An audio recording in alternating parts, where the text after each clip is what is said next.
Sunday go oh be Never marry a Sango ọmọdé ẹmọ tẹ̀lé ẹ ó kọjá kéde mi.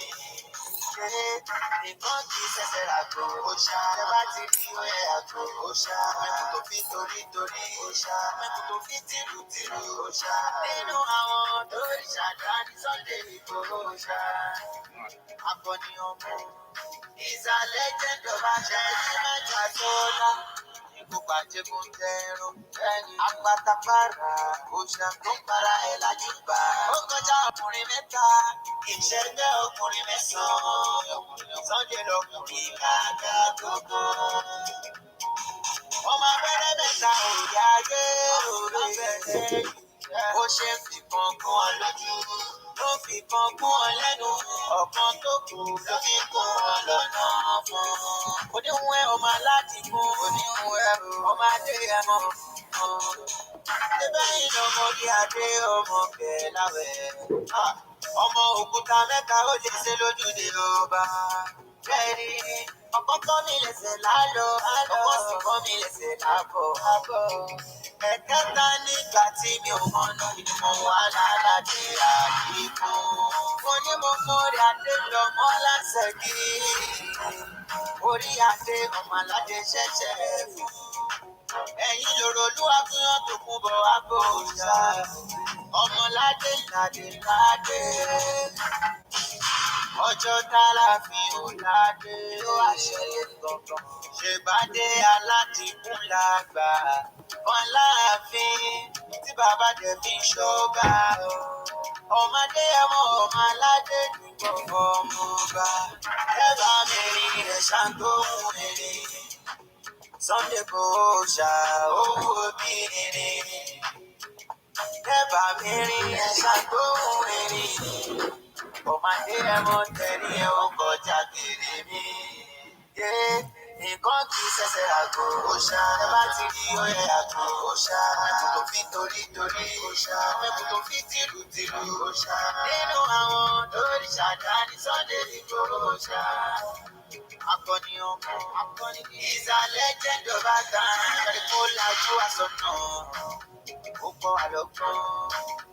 Ojú wa dìde, nígbà tí gbogbo Yorùbá ń sùn lọ. Ojú wa dìde, ṣe wá rí pé akọni òòṣà ọmọ mi, lídà gidi ni lórí àwọn ọmọ mi. Mo tún kí ẹ délé aláàjì kún. Ṣèbẹ́ yìí lọ́rùn àwọn ọmọdú ẹ̀dá. Ta ló fẹ́ wù lójú? Àgbọ̀nyán olóko dànù kò lè ṣàgẹ̀mọ́. Ní ṣèbẹ́ yìí lọ́rùn yìí àbòbò yìí lájà. Bàbá mi ló pè bàrà bí ẹni tí ò lálàjà. Eégún bẹ nílé ọmọdé ẹ mọ. Ògún bẹ lẹ́kọ̀ọ́ ọmọ sọ pé Fásúnṣe. Ẹ bá mi rí ẹ̀ ṣàǹgóhùn èrè tó ń dèbò ṣá owó obìnrin. Ẹ bá mi rí ẹ̀ ṣàǹgóhùn èrè. Ọmọdé ẹ mọ tẹ̀rí ẹ ó kọjá kiri mi. Nǹkan kì í ṣẹ̀ṣẹ̀ àgbo òòṣà. Ẹ bá ti rí oyè àgbo òòṣà. Mẹ́kù tó fi torí òòṣà. Mẹ́kù tó fi tìlù òòṣà. Nínú àwọn tó ìṣàdáni Sunday Igboho òòṣà.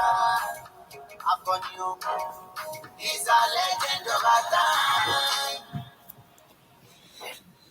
Kí o gbọ́ lẹ́ẹ̀kan sí pé a máa kọ alẹ́ níbi tá a bá wà, a kú bójú ọjọ́ ṣe rí. Mo kí ọmọdé, mo rẹ̀ kí àwọn àgbàlagbà. Mo kí wa pé a kú bí gbogbo ẹ̀ ṣe ń lọ lọ́tùn lósì. A dẹ̀ dúpẹ́ fọba Elédùmarè tí à ń ké pè tó dẹ̀ ń dá wa lóhùn. Ọ̀pọ̀lọpọ̀ wọ́n á máa béèrè pé níbo ni ìrìn àjò yẹn dé, nítorí pé ẹlòmíì gan ó ti give up. But irú àwa tí a mọ̀ pé kò ń ṣe ìrìn àjò tó máa wá ní bí ọ̀pọ̀lọpọ̀ ṣe ń wò ó. Lára ìdí tí a ṣe ń ṣe awareness yẹn léraléra, kí ọ̀pọ̀lọpọ̀ èèyàn tí ẹ̀mí wọn ti ń kúrò lára ihun tá gbé dání kán lè mọ̀ pé ihun tó wà níwájú wa lótìítọ́, lódodo, bí a bá kàn jókòó tátarátá tí a à gbégbésẹ̀, tí a ṣe yáàláò, á jẹ́ pé bá ṣe máa ṣe campaign títí tí Elédùmarè tó máa fi jẹ́ kí nǹkankan sí nǹkankan kó wá di ihun tí ó máa di odindi. But why tí kò tíì dé stage yẹn, the only option ta ní ńlẹ̀ náà ni pé ká máa ṣe ìṣítí awareness fún gbogbo ọ̀pọ̀lọpọ̀ àwọn ènìyàn. Témi bá ń rí àwọn ará Scotland tí wọ́n ń jáde ní gbogbo ìgbà pé àwọn ò ní gbà, èmi á máa wò ó pé àwa tá à tiẹ̀ tíì ní system bí àwọn ará Scotland, kí ló wá dé tí tiwa fẹ́ wá yàtọ̀? Ìdí tá a ṣe ń sọ fún àwọn èèyàn pé since tó sì jẹ́ pé orí online ni campaign wa bọ́ sí, bó bá tiẹ̀ fẹ́ rẹ bọ́dì wa díẹ̀, a gbọ́dọ̀ tún jáde láti keep spirit ọ̀pọ̀lọpọ̀ àwọn tí ẹ̀mí wọn ti ń kúrò lára Yorùbá Nation. Torí lótìítọ́, ẹlòmíì wọn ò mọ̀ pé ọ̀nà yẹn ó lè rí báyìí. Lótìítọ́, ẹlòmíì sọ pé ó yẹ kó ti ṣeé ṣe. Lákọ̀ọ́kọ́ mo kí bàbá wa Professor Banji Akíntóyè, bàbá alálùbáríkà, bàbá dáadáa, bàbá tí ọba Elédùmarè á túbọ̀ jẹ́ kí wọ́n pẹ́, tí wọ́n dẹ̀ máa pẹ́ dáadáa. Nítorí pé bàbá yẹn ó mọ ohun tó dáa, ó dẹ̀ mọ àsìkò tí gbogbo nǹkan bí ó ṣe ń lọ yìí. Bàbá yẹn mọ ibi tí ó máa já sí. Ìyẹn ni bàbá Akíntóyè ṣe ń prepare mind wa sílẹ̀. Àgbàlagbà wọn ò ní fi gbogbo ẹnu sọ̀rọ̀, wọ́n á máa ṣẹ́nu kò ni. Àwa ọ̀dọ́ tí à ń bẹ ní abẹ́ bàbá wa la máa wá ṣe gbogbo ìgbìyànjú kí ọba Elédùmarè kó wá dé ìgbìyànjú yẹn ní adé. Àwọn kan fẹ́ jẹ́ kí àwọn kan sọ pé gbogbo ohun tẹ́ ẹ̀ ń ṣe yìí kò lè wá sí ìmúṣẹ. Nígbà táwọn ará Scotland gan ò tíì give up, ta wá ni àwa táwa fi give up? Who are we that we want to give up on the movement? The Scottish people have not give up. So báwo ni tiwa ṣe fẹ́ jẹ́ táwa fi wá give up nígbà táwọn ará Scotland tí wọn ò give up? Bí ti ṣe ń kí Professor Banji Akíntóyè, bẹ́ẹ̀ ni mò ń kí ọ̀pọ̀lọpọ̀ àwọn tí wọ́n jẹ́ bàbá tí wọ́n ń ṣiṣẹ́ lọ́tùn-ún-lósì, lálẹ́, lóru, ní bólúkálukú ṣe mọ̀ ọ́n ṣe. Mo kí àwọn tí wọ́n ń darí ètò Yoruba Nation tí a mọ̀ sí YSDM. Iṣẹ́ tí wọ́n ń ṣe pé kí gbogbo ohun tán ń pè ní diplomacy side of Yoruba Nation kó lè wá sí ìmúṣẹ. Mo wá kí ọ̀pọ̀lọpọ̀ gbogbo ọmọ Yorùbá, so many tó wà nílé, ẹ̀mí wọn ti kúrò lára Nàìjíríà fáwọn tí wọ́n ti gbàgbọ́. Àwọn tó ò gbàgbọ́, ẹ̀mí wọn ṣì wà lára Nàìjíríà but wọn ò mọ kí ni Nàìjíríà fi offer wọn. So expectation ọ̀pọ̀lọpọ̀ àwọn tó wà nílé ni pé Nàìjíríà máa fún wọn ní hope tí ó máa bring in tí àwọn náà ń fẹ́. Bí tí mo ṣe ń kí bàbá Akíntóyè, mo kí bàbá Bánjí Ayélóge. Kò kúkú ń ṣe gbogbo àwọn bàbá yìí nìkan ló ń bẹ ní Nàìjíríà tí wọ́n jẹ́ ọmọ Yorùbá, but àwọn làwọn á rí pẹ̀lú àwọn tí wọ́n ń bẹ ní ilé lábẹ́ ìlànà tí wọ́n dìde tán. Ọ̀tọ̀ ni pé mo fẹ́ Yoruba Nation but ó wá ń ṣe pé kọ́ má bàa rí ẹ, ìyẹn ń ṣe full Yoruba Nation náà. You might as well just say o mọ̀ pa Yoruba Nation but ó fi máa gbọ́ nǹkan tó ń sọ títí tó máa fi yí ẹ. Torí pé níbi tọ́rọ̀ dé èèyàn kan gbọ́dọ̀ parọ́ fún wa pé àwọn ò mọ̀ pa Yoruba Nation. Níbi tí Ìgbòho Òòṣà, ìmọ́lẹ̀ Yorùbá, níbi tó bá wa gbé ìrìn àjò yìí dé, èèyàn kan gbọ́dọ̀ jáde kó sọ fún wa pé àwọn ò gbọ́ nípa Yoruba Nation àbáwọn ò mọ̀ nípa ẹ̀. The least thing tó lè ṣe ni pé kó sọ fún wa pé àwọn ì tí ready láti di part of Yoruba Nation. Mo kí Prophet Ológunolúwa. Month tá fẹ́ wọ̀ yìí is a very very unique and important month of September.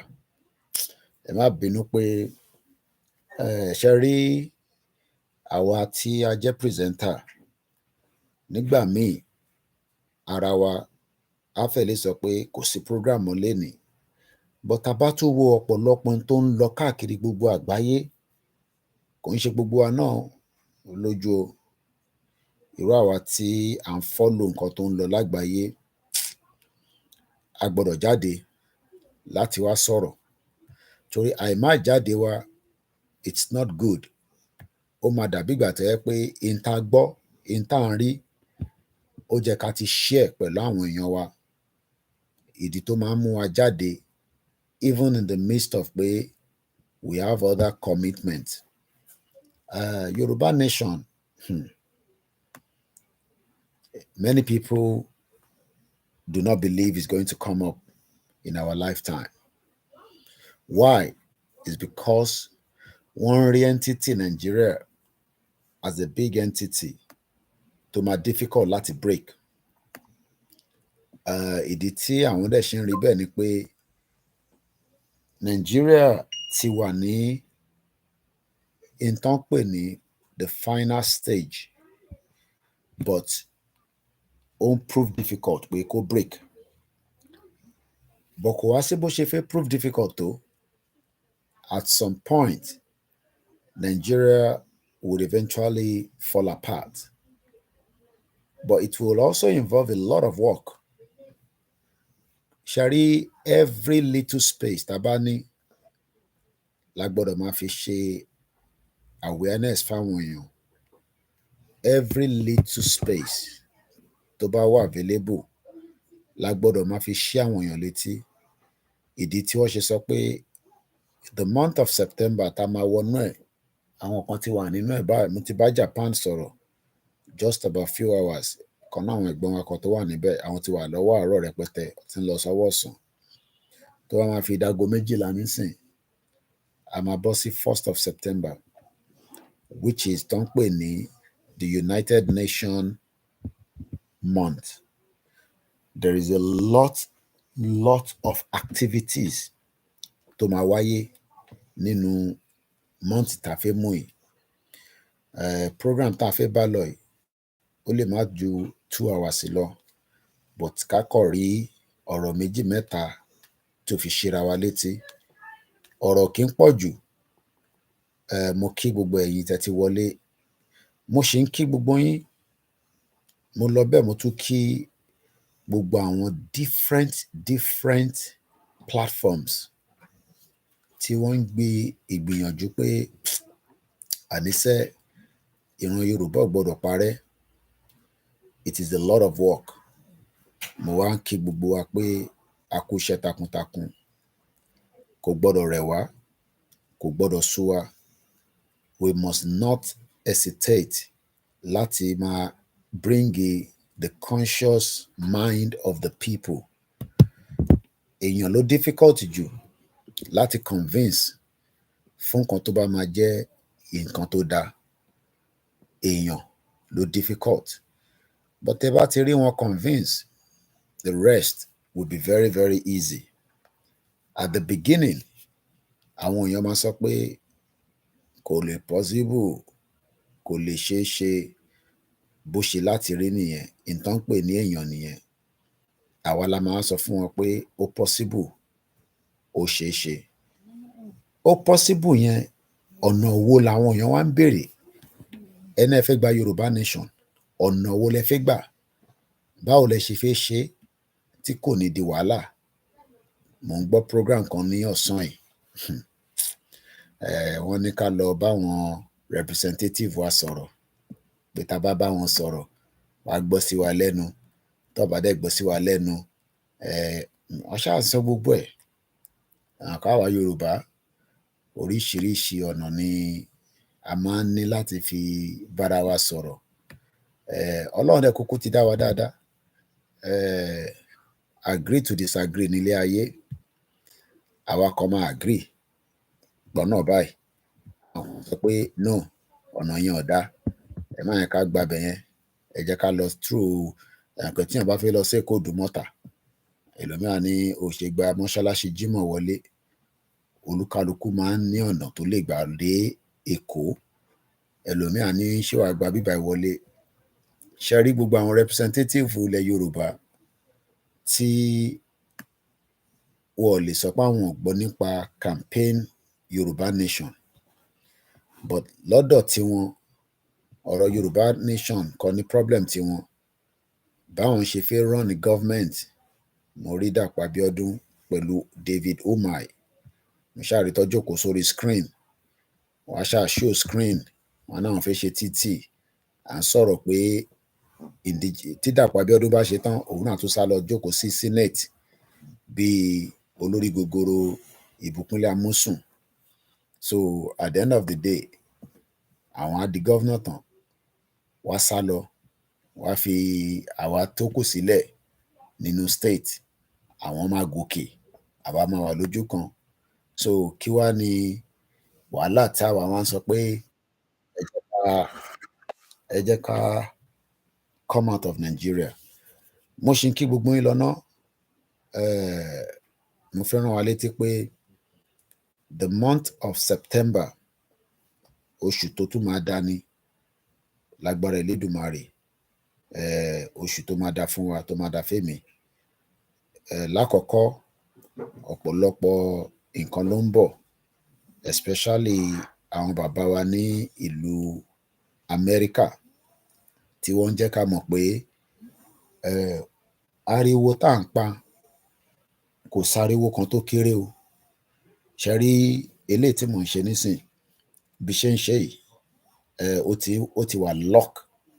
That means pé ó ti kúrò lára campaign tá à ń ṣe lọ nìyẹn. Ṣé rí tá a bá ṣe rárá, ìyẹn ni problem. Tí bá kọ̀ lọ kí n lọ sùn nísìn, kí n má ṣe program yìí. Ṣé mọ̀ pé program yìí, mo kí yín ìyá wa Ìyálóde Fatbell, mo ti rí ojú yín lórí screen, ẹ káalẹ́ mà. Mo kí bàbá wa Jimoh Adéọ̀ṣun, mo dẹ̀ kí ẹ̀yin tẹ́ tí ń wọlé náà lórí YouTube. Sísítà mi gbé mi lékè, mo kí yín dáadáa, ìyá dáadáa, kò ní bàjẹ́ fún ẹ. Báńkì girama, ọlábàndúró tí wọn. Èmi àbúrò yín náà ni, mo kúkú jù báyìí lọ. Mo ṣẹ̀ṣẹ̀ ń mẹ́yẹ bọ̀ lápò ni. Ẹ mọ̀ pé tí bá ń warm up báyìí, mo ì tí wọnú ọ̀rọ̀ torí mo ṣì ń prepare. Mo kí ẹ Comrade Plan B, èèyàn Koikimedia lórí MixLR. Abiodun Lexi, mo kí yín. Natec Electrical, ojú bàbá Awólọ́wọ̀ náà mo fẹ́ kẹ́ máa rí. Ìyẹn náà mo ṣe gbé ojú bàbá Awólọ́wọ̀ síbẹ̀. Àwọn bàbá dáadáa nìyẹn. Àwọn bàbá tó mọjọ́ ọ̀la, àwọn tó rí vision. Vision táwọn rí, àwọn gómìnà wa wọ̀ rí. Mo kí ẹ Waris Jinadu, mo kí Ìjáyà. mo kí gbogbo ẹ̀yin èèyàn wa. Kúnlé Bakers mo kí ẹ, mo kí comrade Ṣẹ́gun Abdullahi ọmọ Dubai, ṣé wọ́n ti sùn ni? Mo ì tí ì rí yá mi. Triple DRS ẹ̀gbọ́n mi dáadáa, ṣe ti rí moon? Wọ́n ti send moon kan sí mi, picture ẹ̀ ní agbára, a post ẹ̀ lọ́la lágbára Ọlọ́run.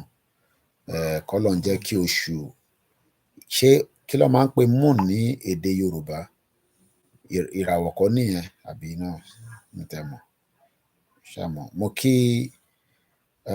ẹ̀gbọ́n mi Láróńdó, àwọn ló sanwó 25-meter flag tá a ṣe sí ìlú Ìbàdàn nígbà tá à ń ṣe rally káàkiri. Ìyálóde wọn ní handsome white lion, ìyá dáadáa, kò ní bàjẹ́ fún ẹ. Àdúrà tí gbogbo yín ṣe ó ń gbà lé wa lórí. Àdúrà tí gbogbo yín ṣe fún wa ó ń gbà lé wa lórí, torí àdúrà àwọn kan ni pé kí ọwọ́ ayé kó mú wa mọ́lẹ̀. Pé táyé bá dẹ̀ ti mú wa mọ́lẹ̀, tó bá ti rí ohun wa mú, àní lè ṣe gbogbo tá à ń ṣe yìí o. So ẹ túbọ̀ máa fi àdúrà lọ́pọ̀lọpọ̀. Bẹ́ẹ̀ tẹ̀ ní owó tẹ fi fún wa, ẹ̀yẹn ṣáà máa fi àdúrà ràn wá lọ́wọ́, torí pé the wicked people do not want what we are doing to be fruitful. So ẹ̀yin tí ẹ wá ń ṣe àdúrà fún wa, ẹ má dákẹ́ ìṣẹ́jú kan lé wa lórí. Gbogbo àwa tá à ń sọ̀rọ̀ pé kíran Yorùbá kó bọ́, kò ń ṣèmi nìkan.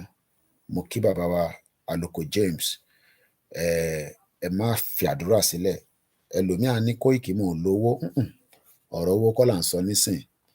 Àní kẹ́ máa fi àdúrà, kẹ́ máa fi ràn wá lọ́wọ́, kọ́wọ́ ayé kó má rí wa mú, torí pé tí wọ́n bá ti mú wa mọ́lẹ̀, tó mú ohùn wa mọ́lẹ̀, tó mú ẹ̀jẹ̀ wa mọ́lẹ̀, tó mú ara wa mọ́lẹ̀, ṣe mọ̀ kó máa difficult láti máa wá bá yín sọ̀rọ̀.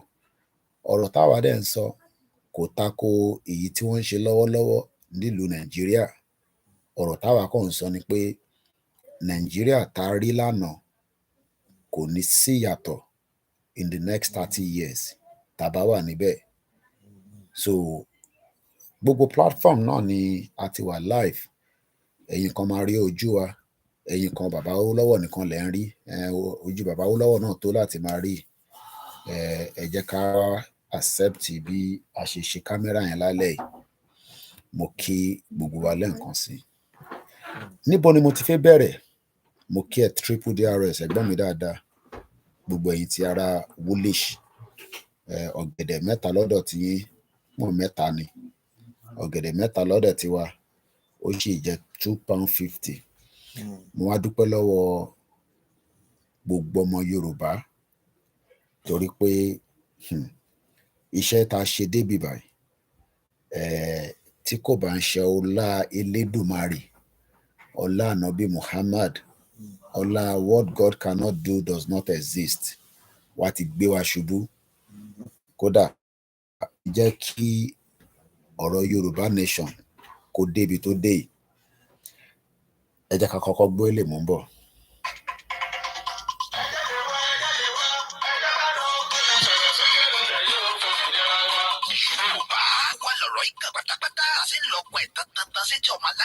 Nígbàgbọ́ wípé bẹ́ẹ̀ ṣe ń bọ̀ lẹ́yìn náà máa sọ fún àwọn yòókù kárí ilé kárí oko, tí gbogbo wọn sì péjú pésẹ̀ síbi ìwọ́de àràgbá yàmúyàmú àlùjá tó ń bọ̀ lórílẹ̀‐èdè Amẹ́ríkà yìí. Yoruba Nation Diaspora Mega Rally in alliance with Yoruba World Media àti Yoruba Nation Self-Determination arákọ̀dọ̀ kan ṣàgbékalẹ̀ New York Super Mega Rally. Ọjọ́ mẹ́ta gbáko ló máa fi wáyé, bẹ̀rẹ̀ látọjọ́ Ìṣẹ́gun Tuesday ọjọ́ 21 oṣù kẹsàn-án títí di ọjọ́bọ̀ Thursday ọjọ́ 21 oṣù kẹsàn-án. Bákan náà látago 2 òwúrọ̀ títí di agogo 4 ìrọ̀lẹ́ New York Times láti máa péjú pésẹ̀ gbóhùn sókè rárá fáyé gbọ́ wípé ó tó gẹ́. Yorùbá self-determination is our right. Yorùbá fẹ́ dá dúró, a fẹ́ kúrò lọ́wọ́ ẹ̀tàn, a fẹ́ kúrò nínú ìnira orílẹ̀-èdè Nàìjíríà. A sì rọ gbogbo àwọn èèyàn wa jákèjádò àgbáyé tó ń bọ̀ wá síbi rálì yìí wípé ká pàdé lọ́jọ́rú 20 oṣù kẹsàn-án ní rally location 78 UN General Assembly 405 West 45th Street New York City, New York 10017. Fún ẹ̀kúnrẹ́rẹ́ àlàyé síwájú sí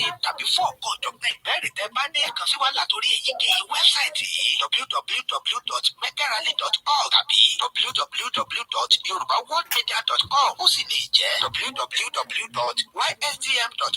bákan náà ni ẹ lè pè tàbí kẹ́ fi àtẹ̀jíṣẹ́ ṣọwọ́ sí prophet ayọ̀délé ológunlolúwa lórí +1 803 846 1116 mrs jumoke ogunleye lórí +1 347 703 7819 dr sabi lórí +447 440 715 542 mr gani alágbàlá lórí +1 713 875 3339 Koikimedia lórí +447 594 050 979 yálòdè ysdm lórí +447 442 177 677 mr abiodun ojo lórí +1 347 301 8360. ẹ má gbàgbé wípé a fẹ́ kí gbogbo ènìyàn tó bọ̀ lágbàáyé ti wà ní sẹpẹsẹpẹ ní venue lọ́jọ́ Wednesday ọjọ́ oṣù kẹsàn-án lọ́jọ́ tó jẹ́ déédéé gan láti sọ fún gbogbo ayé wípé ó tó gẹ́.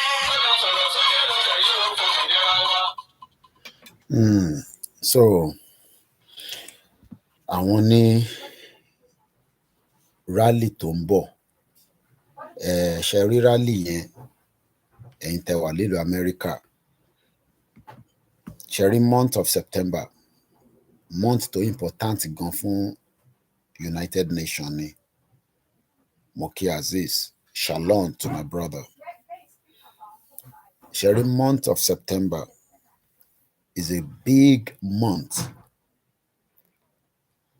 Mo ti gbọ́ briefing United Nations lálẹ́ yìí mo ti gbọ́ briefing Security Council America ni ó ṣe President Security Council fún month yìí ní next month Albania ló máa take over nínú Security Council Russia ti veto America against Mali.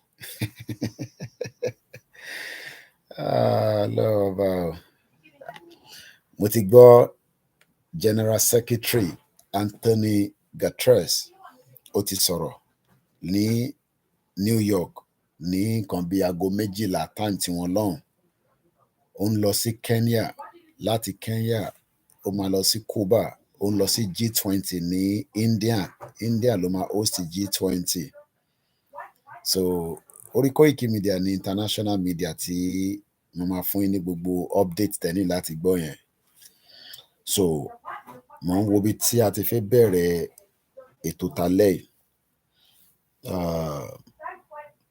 yìí tí mo kàn fẹ́ yẹ kí gbogbo wa kí ó yé wa ni pé bẹ́ẹ̀ fẹ́ bẹ́ẹ̀ kọ̀ ẹ̀yin representative wa ní Nàìjíríà tí ẹ jẹ́ ọmọ Yorùbá bẹ́ẹ̀ fẹ́ bẹ́ẹ̀ kọ̀ nígbà tásìkò bá tó àwa ọmọ Yorùbá àbí yín nípa ìdí tí a ṣe ń pariwo Yoruba Nation tí ẹ̀yin ò dá sí àsìkò yẹn ò tí tó ní tásìkò yẹn bá tó ẹ dá sí eléyìí tá a ṣe ń ṣe lọ́wọ́lọ́wọ́ preambles ni mò ń bọ̀ lẹ́ẹ̀kan sí i.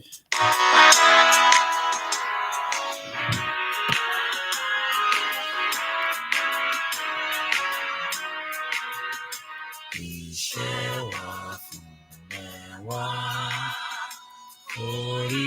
orílẹ̀-èdè wa àgbẹ̀gà àgbẹ̀gà àgbẹ̀gà fàyẹ̀rì ìgbàgbọ́ wa ní pé àti bẹ̀rù lọ́gbọ́n ká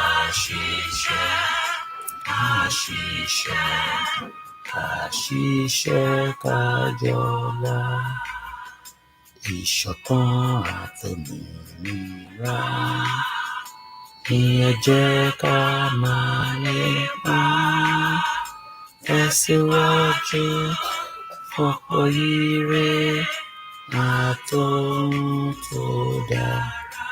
Ọmọ Odùduwà dìde bọ́ sí ipò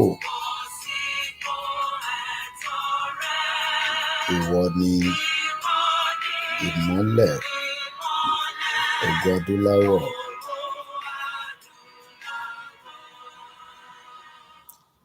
Àwa ni ìmọ́lẹ̀ ògo ti adúláwọ̀.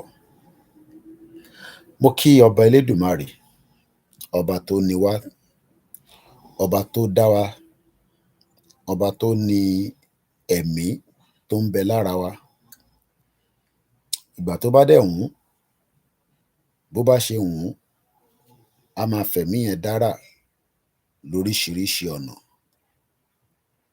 Ọba tí ó ní ká máa bẹ, a dẹ̀ máa bẹ títí ayé ni. Kò sẹ́ni tó lè pa ìranlẹ̀ Yorùbá. Wọ́n máa gbìyànjú. Mo gbọ́ Anthony Guterres, the United Nations General Secretary. Tẹ́ bá ní peace, wọ́n bí ní ìbéèrè kan, màá try láti play audio yẹn fún wa. Ìbéèrè tó bí pé ṣé ó possible ṣá kí ọ̀rọ̀ Ukraine àti Russia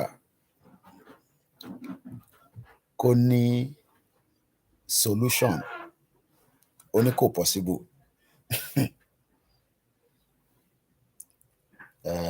Àfi tóun bá fẹ́ parọ́ fún wọn. Ṣé rí, mo ti sọ pé a ti ní 7% nínú ìrìn àjò yìí. 3 tó kù, àwọn ọba ilẹ̀ Yorùbá àti àwọn olóṣèlú ló ń dá dúró. Bá ṣe máa ṣe tí a máa rí 3 yẹn, mo kí Ọmọlúkà, mo rí ẹ ńbẹ̀ lórí TikTok, mo kí àwọn Koikimedia team. 3 péré ló kù. Àwọn olóṣèlú wa àti àwọn ọba ilẹ̀ Yorùbá. Ọ̀nà tí 3 yẹn, àwọn 2 yẹn, tá máa fi fẹ̀tò sí wọn lẹ́kàn kí wọ́n lè jẹ́ kí Yoruba Nation country tá à ń fẹ́ kó wá sí ìmúṣẹ without a bloodshed. Òun nìkan ló kù báyìí.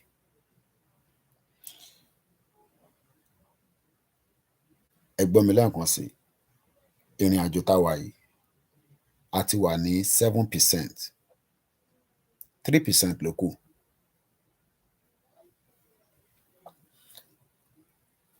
Fáwa tá à ń follow international news dáadáa as a journalist, tí mo dẹ̀ máa ń gba oríṣiríṣi other ẹ̀yin ọmọ Yorùbá náà tẹ́ máa ń tọ́nà sí wa pé ká wo nǹkan tó ń lọ báyìí, àti tá à ń kà, àti bí nǹkan ṣe ń lọ. Self-determination ó involve a lot of negotiation lóòótọ́. There's no doubt. Kódà Anthony Guterres ó jẹ́ kó yé mi lálẹ́ yìí nígbà tó ń sọ̀rọ̀ ìyẹn ní time zone tiwọn ní New York pé diplomacy àti dialogue òun nìkan tó dáa jù.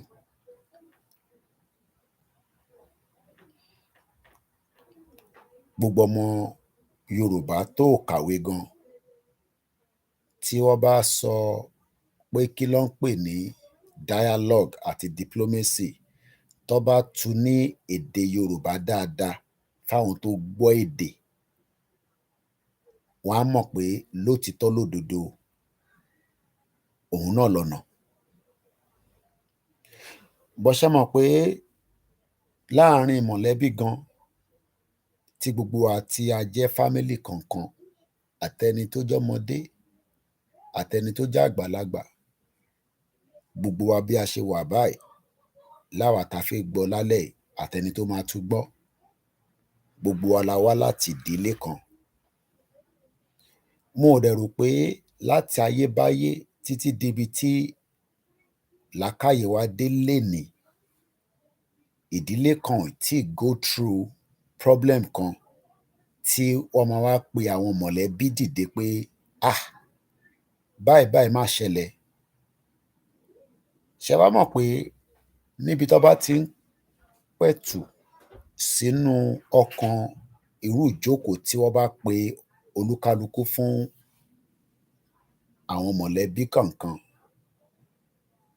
mo kí ẹ Eunice Uche, Adam Ọlámilékan, mo kí ẹ Big Sam Favour, mo kí yín sà, mo kí bàbá wa David. Ẹ má yẹ kí n fi kíkí yẹn ká lè bá gbádùn ètò yìí díẹ̀ torí àlásìkò tó pọ̀,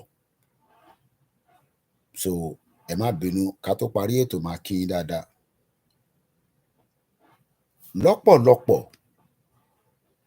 expectation ni àwọn èèyàn wa ni pé we should have a situation that warrant us. Mo kàn tán kámẹ́rà yẹn kó má dàbí pé gbogbo ẹ̀yin tẹ́ wà lórí YouTube pé ẹ rójú mi, so at least ojú tèmi náà ṣáà ti yọ díẹ̀ lọ́dọ̀ tiyín náà.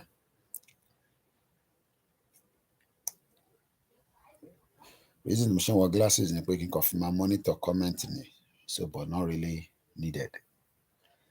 Nídìílé kọ̀ọ̀kan bí wàhálà bá ṣẹlẹ̀, wàá pe tọ̀tún, wàá pe tòsì, wàá wá fẹ́ pẹ̀tù sí wa nínú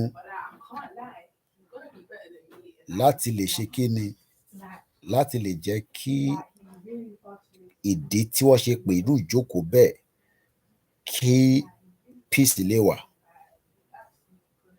Ṣé gbogbo yín wá agree pé kò sí bó bá ṣe pẹ̀tù sáwọn èèyàn nínú àwọn ìjókòó bẹ́ẹ̀, àwọn kan ṣì máa tún fárígá? Wọ́n lè gbà ní múmẹ́ǹtì yẹn nítorí pé àwọn àgbààgbà tó jókòó wọn ò fẹ́ yájú sí wọn. Moment tó bá ti kúrò nínú ìjókòó yẹn, in tó tún máa ṣe, ó tún máa contradict in tí wọ́n pè pàdé yẹn fún. Kí ni mo ṣe ń sọ eléyìí ni pé mo fẹ́ ká máa lọ́kàn wa ní gbogbo ìgbà lóòrèkóòrè pé a fẹ́ ń tán pè ní diplomacy and dialogue, but táwa kan bá ní a fẹ́, àwọn kan ò ní fẹ́. Mo fẹ́ kẹ́ gbọ́ mi dáadáa. Táwa kan bá sọ pé a fẹ́ peace, a fẹ́ dialogue, má expect ẹ̀ látọ̀dọ̀ gbogbo ọmọ Yorùbá. Tí ẹ bá tún wá gbé yẹ̀wò pé báwa kan bá tẹ̀ agree, àwọn ẹ̀yà tó kù bó bá náwọn agree, kí la máa ṣe sí? We are in a situation in Nigeria that tí mo kàn fi give example nísìn based on in tó ń lọ, I mean, bó afọ́jú gan bá tẹ̀ díjú, á ṣàmọ̀ pé òjò bá rọ̀, á sá wọlé. Gbogbo wa la mọ̀ the current situation of things tó ń lọ ní Africa, at least up to today, especially a mọ̀ pé Niger wà ń bẹ̀. Táwa bá ní a fẹ́ dialogue, a dẹ̀ fẹ́ peace, àìtí mọ̀ tó máa ṣẹlẹ̀, so eléyìí is just a speculation. Tí Tinubu bá àtáàkì, kí n má sọ pé Tinubu, tí ECOWAS bá àtáàkì Niger, tí àwọn ẹ̀yà tó jẹ́ ẹ̀yà kẹta wa tó bá fárígá, tó dìde, kò ń ṣàwọn gómìnà wọn o, kò ń ṣàwọn olóṣèlú wọn, àwọn ará ìlú tó bá dìde tó yabo ọ̀run yabọ̀, tó yabo bí tó bá fẹ́ yabọ̀, ìyẹn àwọn northerners, kí lẹ rò pé ó máa ṣẹlẹ̀? Mo kàn ń béèrè question yìí ni, I don't know. Ẹ mọ̀ pé mo ti sọ níwájú pé táwa kan bá náà fẹ́ peace, probability pé àwọn kan máa náwọn fẹ́ peace náà wà. Bí ECOWAS bá attack Niger, tó bá ní repercussion pé àwọn northerners tó ń bẹ láàrin wa tó bá padà dìde, tó bá wa bẹ̀rẹ̀ sí fa wàhálà, kò ń ṣàwa Yorùbá nation ni mò ń sọ o, but in the context of Nigeria today, àmọ́ tí Haúsá lè ṣe tó lè dájà lẹ̀ rẹpẹtẹ, tó máa dé Lagos State, tó máa dé South East, tó máa dé Middle Belt, tó máa dé different way. I'm not talking about àwọn terrorists tó wà láàrin wa o, àwọn kọ́ ni mò ń sọ. I'm talking about those average Nigerians that are northerners. Are we going to say, ẹ má yẹ ká ṣe bẹ́ẹ̀, ẹ jẹ́ àjọ ṣe ní peace, ẹ jẹ́ ká jọ jókòó pàdé dáadáa? Ṣe mọ̀ pé ìyẹn á ti wà too late. So ní gbogbo ìgbà, ní gbogbo ọ̀nà, nígbà tí a ṣì ń bá the diplomatic way lọ, ẹ jẹ́ ká máa ní lọ́kàn pé àwọn kan ò ní gbà o, and that is a fact. They will not accept in táwa bá náà fẹ́ accept. So tá bá ti ní yẹn lọ́kàn, we are likely to prepare our mind. Kò ń ṣe pé àwọn Yorùbá ò fi prepare mind wọn,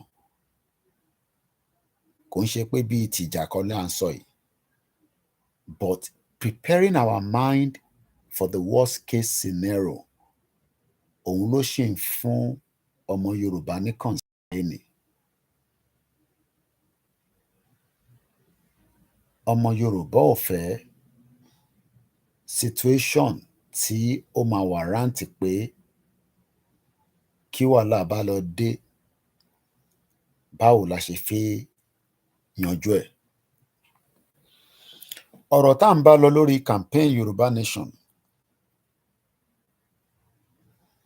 ó ti open up many phases of damage tí Nàìjíríà ti ṣe in our lives, and those damages continue till date until there will be a full stop to it. All the Yoruba politicians in the Southwest wọ́n play double game. Double game tó ń play ni pé chances pé tí Nàìjíríà bá pín, fine, but wọ́n ò fẹ́ fìyẹn ṣe priority. Chances pé tí kò bá ní pín, àwọn gbọ́dọ̀ wà part of the system. Torí pé tá ò bá sí ní part of the system, ta ló máa run ní country yẹn as at today? Nígbà táwọn kan bá ní ẹ̀yin náà lọ ṣe part of the politics, wọ́n mọ̀ pé irọ́ làwọn pa, because kò sí bí èmi àti ẹ bá ṣe wà nísìn lénìí ta lè challenge the status quo of the politics in Nigeria. Tá a bá tẹ̀ mọ́ tẹ́ni kankan, a rí evidence base sí Sowore. Ṣé ọmọ Yorùbá máa náwọn gbọ́ ẹni tó ń pè ní Ọmọyẹlé Sowore? Mo fẹ́ ká kọ̀ mọ́kàn wá kúrò lára pé whatever views tá bá ní lórí Ọmọyẹlé Sowore, tó bá yẹ pé ọmọ Yorùbá wọ́n wà honest and genuine, they should not think about any other person than Sowore. as a candidate to put forward. Number one, Sowore has the charismatic to become the president of the Federal Republic of Nigeria. He has all what it takes. Ní ti education, ó ní. Ní ti exposure, ó ní. The only thing tí Sowore ò ní, òun ni kò ní enough owó láti lè fi báwo ni Yorùbá ṣe máa pe ọ̀rọ̀ yẹn, figi sígi pẹ̀láwọn tó jẹ́ the current status quo of the politician ta ní nílẹ̀ Yorùbá lénìí. Kódà bó bá ní kóun lọ contest as a senator, Sowore ò ní irú owó bẹ́ẹ̀.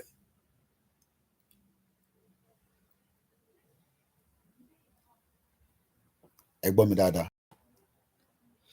Tá bá ní ká wo the status quo of what is called ẹ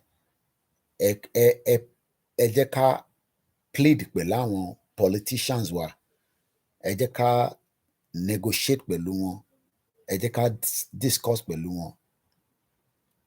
Àbí àwọn kan ní ẹ̀yin náà lọ di part of that politics láti lè bring change tá à ń fẹ́ pé a fẹ́ gba Yoruba Nation. Mo kí ẹ Àlàbá, èèyàn Ìgbòho Òòṣà, Richard, Mr. Peter Pan, mo kí yín. Ẹ má ká fi kíkí yẹn ká fi distract too much. Mo kí gbogbo yín tẹ́ wà lórí ìjókòó. Àwọn ọlọ́pọlọ ni mò ń bá sọ̀rọ̀. Ẹ jẹ́ kí n rephrase ọ̀rọ̀ yẹn dáadáa. Tí ó bá jẹ́ pé Nàìjíríà fi the normal playing ground in terms of politics, kò jẹ́ kọ́mọ Yorùbá dìbò fún anybody ju Sowore lọ. But wọ́n ò rí Sowore as the kind of mindset láti dìbò fún. Mo rí àbúrò wa Portable, wọ́n invite ẹ̀, moment wọ́n invite ẹ̀, I'm sure some of you have been seeing the video. Mo ṣẹ̀rí lálẹ́ yìí ni tó lọ kọrin fáwọn NBA, àwọn lọ́yà. Ṣé mọ̀ pé moment tó wọlé, àwọn lọ́yà kan dìde, wọ́n jókòó, torí pé kò ń ṣe Davido ló wá kọrin fún wọn. Tó bá yẹ pé Davido ló wá kọrin, wọn ò ní dìde. Ẹ mọ̀ pé wèrè olórin ni Portable. Bóun ṣe fẹ́ operate kan ni Davido ṣe máa operate. Ẹ mọ̀ pé Davido ti wà corporate. Tó bá jẹ́ pé Tiwa Savage ló wá kọrin, wọn ò ní dìde kó work out. That is the mindset of Nigerians. Because tó bá jẹ́ pé bàbá wa Sunny Adé ló wá kọrin, mo rò pé ó máa dìde. Because in tó fi gbọ́ látara Sunny ó yàtọ̀ sí in tó fi gbọ́ látara Portable. Wọ́n ò rí Portable as the kind of artist táwọn lè gbọ́ ọ̀rọ̀ ẹ̀. Even though tó bá tẹ̀ jẹ́ pé wọ́n ń jí gbọ́ lẹ́ǹkankan, but in that kind of gathering, they do not say it. That is the same thing. Number one, Sowore ò lè di president in Nigeria torí pé kò ní irú owó táwọn olóṣèlú ní lọ́wọ́. So gbogbo àwọn tó bá ń sọ fún yín pé ẹ jẹ́ ká lọ ṣe sùúrù pẹ̀lú àwọn olóṣèlú wa, or ká tẹ̀ wọ́n nínú kó lè gbọ́n tá à ń sọ, kí ìrìn àjò Yorùbá Nation country tá à ń fẹ́ yìí kó lè wá sí ìmúṣẹ, irọ́ ló ń pa fún yín. Torí pé wọ́n mọ̀ pé àwọn olóṣèlú yàn ní dá yín lóhùn, number one. Ẹ̀yin ò dẹ̀ ní the kind of wealth láti compete pé o fẹ́ di governor, o fẹ́ di house of reps, o fẹ́ di senator. I'll give you another example. Láàrin gbogbo àwa tí a ní à ń ṣe Yorùbá Nation, ta ló lè lọ contest pẹ̀lú Yayi kò dẹ̀ wọlé? Ẹ mọ Yayi tó kúrò l'Álèmọ́ṣọ́, ó tún sá lọ sí Ogun State, ó lọ contest senator Yayi. Èèyàn mélòó nú yín ló ní irú owó tí, kí lorúkọ first name ẹ̀ yẹn, ẹ̀yin tẹ́ mọ̀ dáadáa, ẹ bá mi fi orúkọ kìíní kan Yayi, mo ṣáà mọ̀ pé olórúkọ kan before Yayi. Mo kí ẹ ọmọ Ṣebí bàbá. Èèyàn mélòó nú yín ló lè lọ contest pẹ̀lú Yayi tó dẹ̀ máa wọlé? Ṣé rí i pé ọmọ bàbá Ìjẹ̀bú gan tó ní owó lọ́wọ́, ìyẹn ní Ogun State, tó fẹ́ di gómìnà, ṣé mọ̀ pé kò wọlé?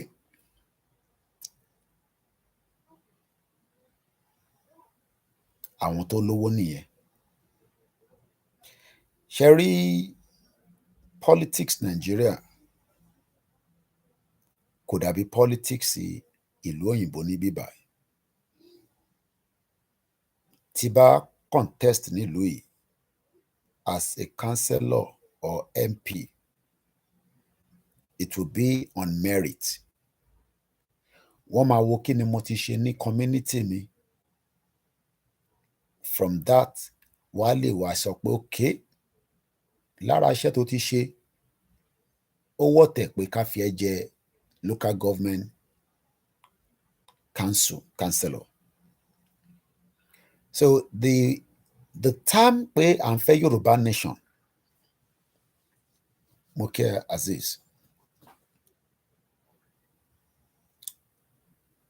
with all our campaign so far, and as we continue the campaign, ẹ jẹ́ ká máa ní lọ́kàn pé tá a bá fi tagídí sí, irọ́ là ń pa.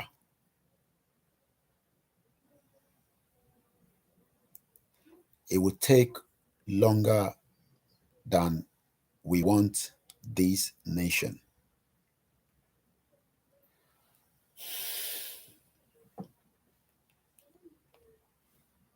Mo kí gbogbo wa lẹ́ẹ̀kan sí.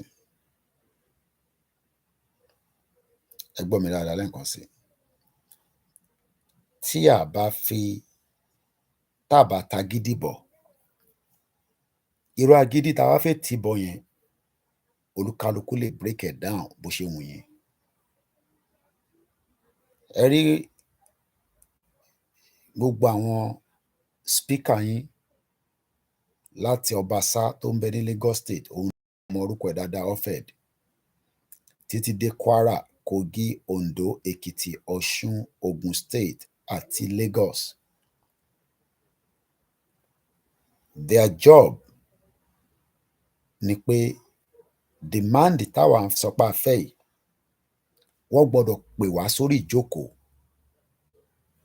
kájọ wá sọ̀rọ̀, kájọ wá máa decide how long ló lè take láti yanjú ọ̀rọ̀ a fẹ́ gba Yorùbá country yìí àbá nígbà. But for now, they are not even discussing that, because kò sí nínú agenda wọn, kò síbì kankan nínú ilẹ̀ Yorùbá lálẹ́ yìí tí wọ́n ti ń sọ̀rọ̀ nípa self-determination.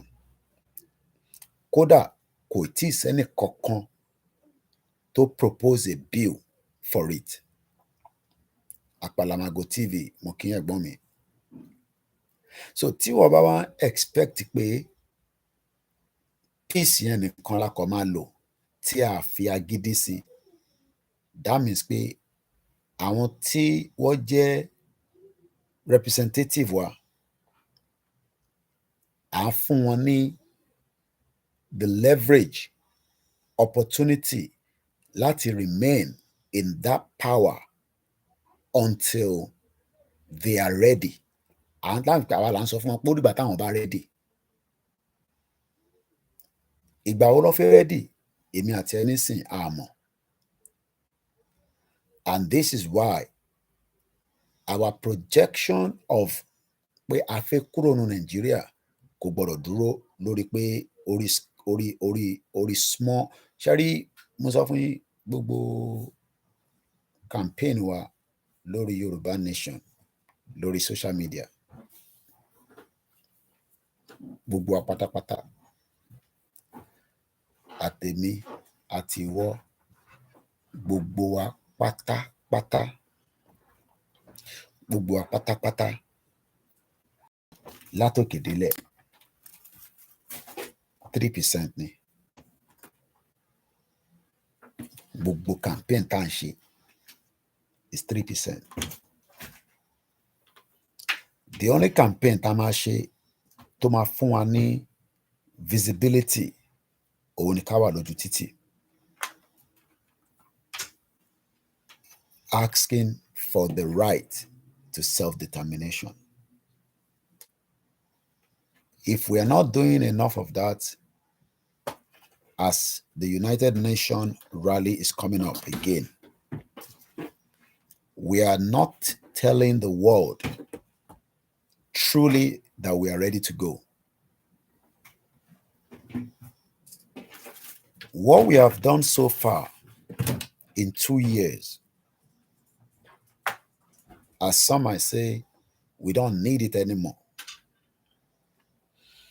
When I keep hearing that, ó máa ń fún mi ní a bit of concern pé kí làwa ti jẹ yó, kí ni n táwa ti gbé dání, kí ni táwa ti ní láti máa wá sọ pé ready láti campaign Yoruba Nation anymore in terms and forms of showcasing the Yoruba Nation outside. When the Scottish people or the Scottish citizen, people, because Scotland is an independent country of their own, but under the United Kingdom. So only one ba ibi tí wọ́n lè pàṣẹ mọ́dé tí Westminster bá sọ pé no ni. That means pé bó ṣe ní a bit of their own independent, the last àṣẹ tó lè blọ́ọ̀kì gbogbo tó bá ń ṣe ní Scotland iwájú Westminster ló wà. And this is what àwọn olóṣèlú wá rí against the in táwọn ń ṣe, because what realized, yàtọ̀ sí pé àwọn kan máa ń ní ká send owó mọ́tò nǹkan kan, in reality gbogbo àwọn tó bá pàdé wa ní rally ní state kankan àṣà fún yín lówó yàtọ̀ sáwọn tí Ìgbòho ṣà tó fuel mọ́tò wọn àyà pépà ń bí ya pépà lọ́hùn díẹ̀díẹ̀ kan. Ṣe fi pé gbogbo àwọn tí wọ́n wá pàdé wa ní Òṣogbo, ní Èkìtì, ní Oǹdó, ṣe fi pé gbogbo wọn là ń fún lówó ni. They were coming out because the star boy that was projecting that flag, that message, was Dr. Oloye Sunday Igboho. And that has beaten all the diplomacy and dialogue that we needed, because ó ti translate yẹn sí grassroots message fún gbogbo àwọn tó máa wá gbọ́ Ìgbòho. Because tí Ìgbòho bá gbé máìkì dání nínú rally, Ìgbòho has automatically delivered the message of peace, hope in the hearts and minds of the Yoruba people. So it gets my mind that our now representatives wa tó ń support movement yìí. Ṣé mọ̀ pé ní Scotland lára àwọn tó jẹ́ mẹ́mbà wọn tó ń pè ní member of parliament wọ́n support right to self-determination. Majority àwọn tó jẹ́ ọmọ Scotland kò ń ṣe gbogbo wọn but majority wọn are ready to exit UK. Ìyẹn ni UK ṣe ń bẹ̀rù pé kó fún wọn lọ́nà dá referendum. Tí wọ́n bá fún Scotland ní referendum ní alẹ́ yìí, that is the end of Scotland and United Kingdom. Lẹ́ẹ̀kan sí, like I said,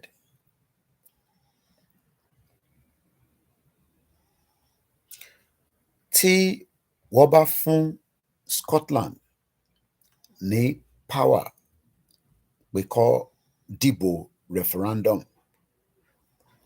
question kan answer méjì. Do you want to remain in UK? Yes or no? Yes ló máa gbégbá orókè and that will be the end. But àwa nísìn, àwa ò ní àwọn representative wa tó accept pé yes or no ṣàfẹ́ dúró ní Nàìjíríà. A dẹ̀ mọ̀ how long ló máa take in terms of ọdún tó máa fi agree, tó máa fi align pé lótìtọ́ lódodo àwọn náà fẹ́ wà in support. Kò ń ṣe èyí tí a máa ní wọ́n ń ṣe lábẹ́lẹ̀. Campaign self-determination ò ń ṣe tíyàn ń ṣe lábẹ́lẹ̀. Ìjọ́ tá bá ti ṣe program lórí software, màá show yín ní many of the politicians ní Scotland tí wọ́n ń jáde tí wọ́n bójú, tí kò ń ṣe tó ń ṣe ní abẹ́lẹ̀, tó ń ṣe lábẹ́ underground. Wọ́n wà vocal. They are coming out continuously all the time lórí TV, lórí radio, nínú newsprint, nínú campaign wọn tí wọ́n tún máa ṣe mí ní mọ́ǹtì yìí tàfi mú ní September in another 1 hour lọ́dọ̀ tiwa 11 o'clock ló lò nísìn, èní ní 31st, last day of the month of August, a very bright full moon. Àwọn jáde, wọ́n demand fún right to self-determination. Àwa ń demand fún right to self-determination but orí social media la jókòó sí.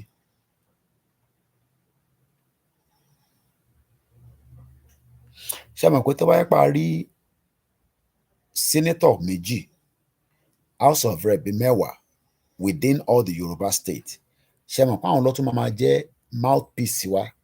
Ṣé mọ̀ pé nísìn títí di wákàtí tá sọ̀rọ̀ yìí, a ní mouthpiece kankan nílẹ̀ Yorùbá tó jẹ́ politician tó endorse Yoruba Nation officially, tí a rí tó sọ̀rọ̀ síta pé Yoruba Nation òun làwa náà fẹ́, bọ̀ kó sì máa bá wọn ṣèjọba lọ, kó tẹ̀ máa sọ pé Yoruba Nation àwọn fẹ́.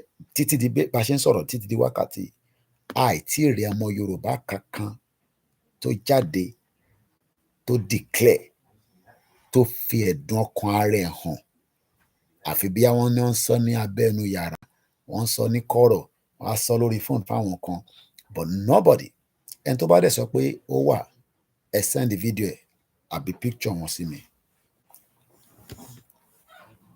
So my question is, fọmọ Yorùbá ni pé ní ọdún wo, ní ìgbà wo la máa dúró títí di àwọn representative wa yìí?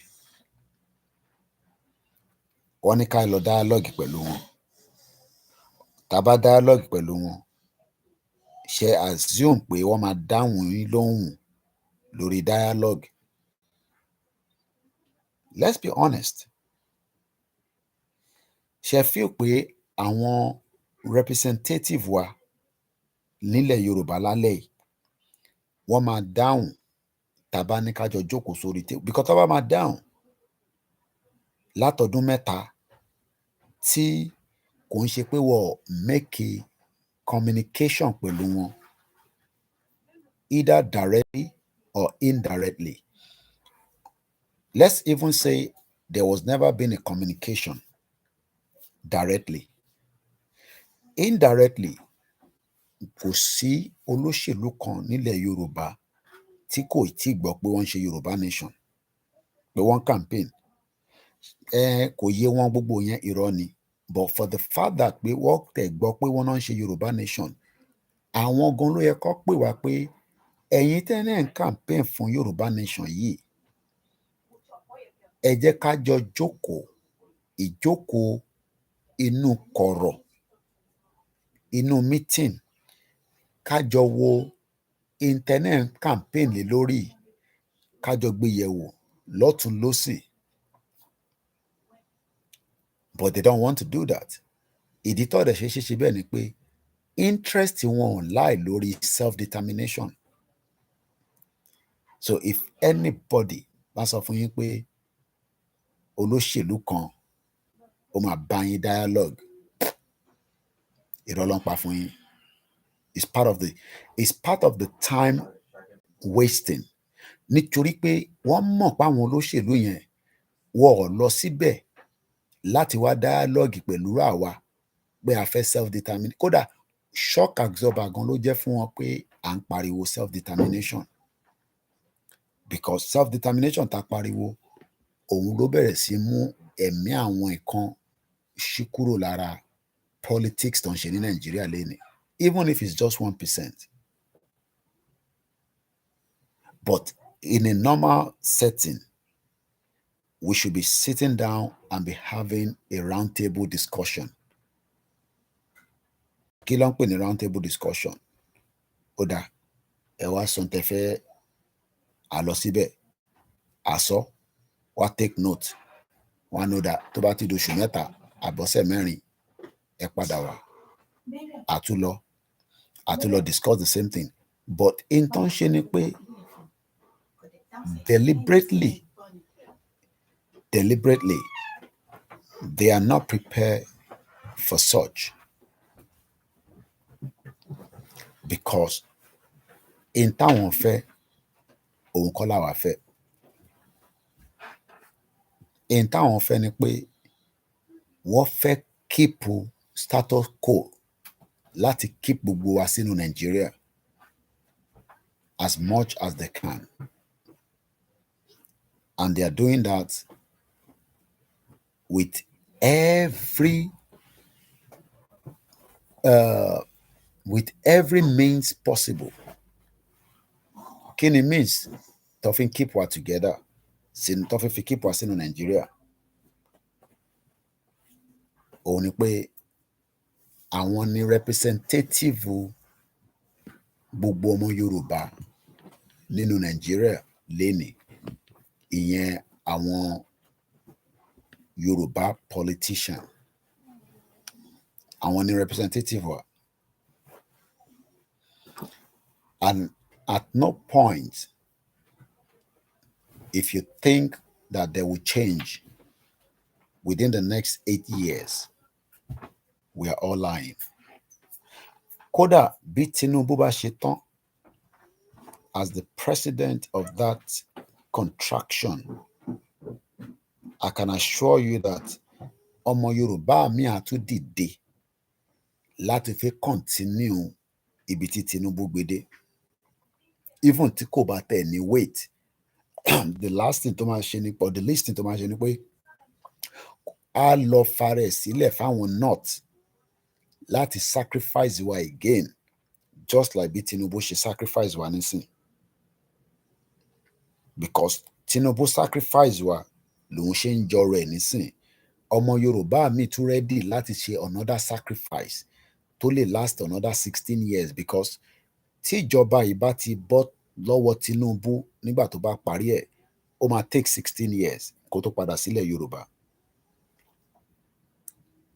Wọ́n lè mú ọmọ Yorùbá o as vice president, but wọ́n tún ní fọmọ Yorùbá jẹ́ president in Nigeria in another 16 years after Tinubu. Ó ṣọdún mẹ́jọ, ó ṣọdún mẹ́rin is not the issue.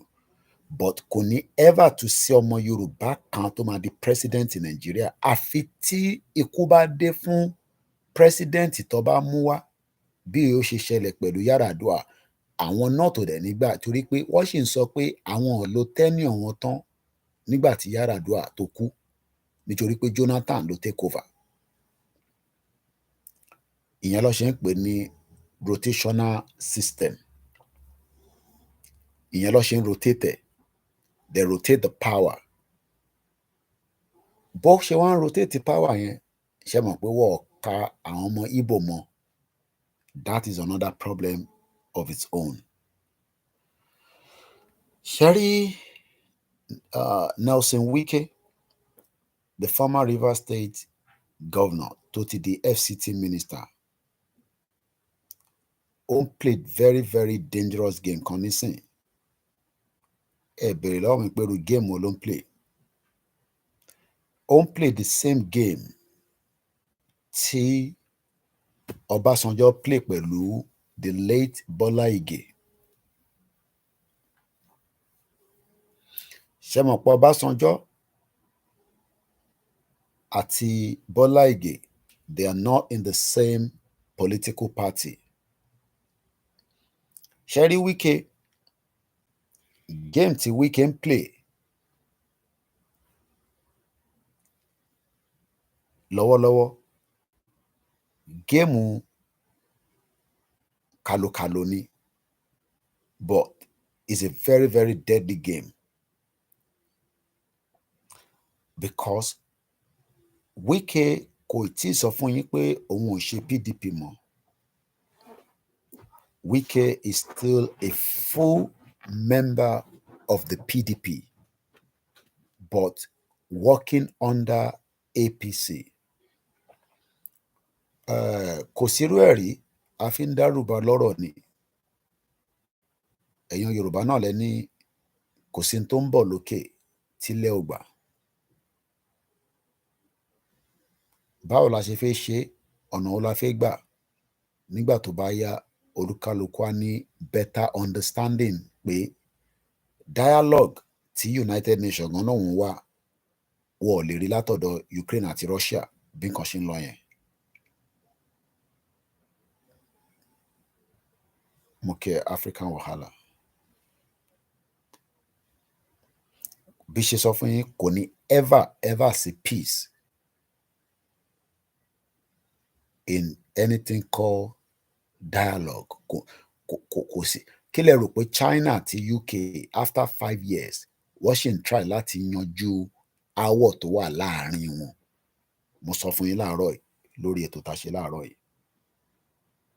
The first senior government official, ìwọ tó náà wá peace tá a máa fi kúrò ní Nàìjíríà, UK gan ò tí ì ní peace pẹ̀lú China, wọ́n kàn manage ara wọn ni. Wọ́n pe fóònù kan ní Hawaii, àwọn Chinese ló ní. Àwọn dẹ̀ ni wọ́n fẹ́ ṣe bí i 5G, UK restrict wọ̀ fún wọn ní license yẹn mọ́ torí pé wọ́n ń bẹ̀rù pé wọ́n máa lo mobile phone yẹn láti fi extract information, data. That was completely stopped. Now, wọ́n rán foreign secretary wa lọ síbẹ̀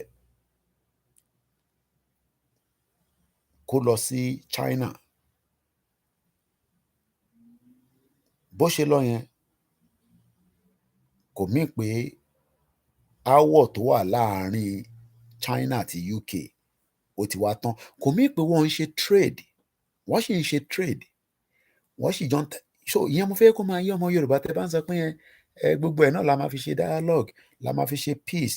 Yes, we are in that direction, but at the back ká máa rántí pé tí peace and dialogue yìí ò bá ní work, what is going to be our next exit plan?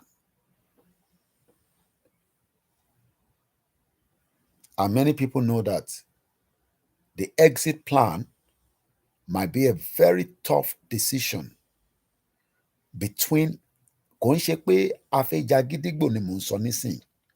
Ìtẹ́rí exit plan wa nísìn is gonna be between us and our representative in Yoruba land, kò sí tó kàn wá pẹ̀lú north, kò sí tó kàn wá pẹ̀lú middle belt, kò sí tó kàn wá pẹ̀lú south east.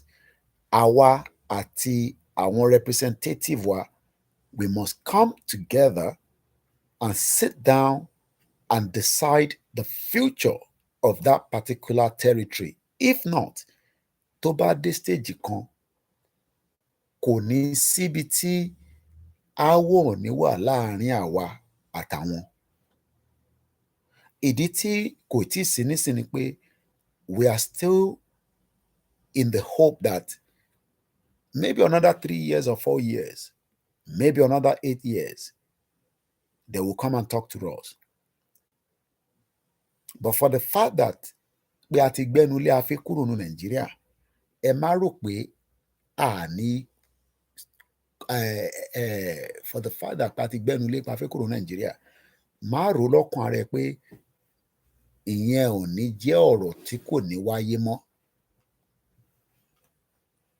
títí tí ilẹ̀ Yorùbá máa fi di territory tiẹ̀, sovereignty tiẹ̀, ẹnu wa ò ní kúrò lórí ẹ̀. Àtàwa àtàwọn olóṣèlú wa, ẹ̀mí gígùn àtàlàáfíà kọ́lọ̀ fún gbogbo wa. Àti tó jẹ́ age mate mi, àti tó dàgbà jù mí lọ, kọ́lọ̀ fún gbogbo wa lẹ́mìí gígùn. But one thing is, a day will come that family meeting tí mo fi ṣe analysis láti beginning láàárín mọ̀lẹ́bí kankan, bẹ́ẹ̀ bá parí aáwọ̀ kò ní tán nínú àwọn kan. So in the interest of that territory tá à ń sọ pé a fẹ́ gbà, we are not talking about the northern territory now. We're not talking about the southeast. We are talking about our own territory. In the interest of that territory, ó ṣe kókó, ó ṣe pàtàkì pé káwọn representative wa kó jókòó pẹ̀lú wa, ká jọ deliberate, ká jọ discuss. Nítorí pé wọ́n mọ̀ pé ẹ lè compete pẹ̀lú àwọn nínú politics tó ń ṣe lọ́wọ́lọ́wọ́ ní Nàìjíríà. The Nigerian politics is about who has the biggest wealth. Ẹni tó ní wealth láti fi campaign election Nigeria á lọ sápamọ́ sábẹ́ ẹni tó máa fund ẹ̀. Gbogbo tí Adeleke ń ṣe ní Ọ̀ṣun State,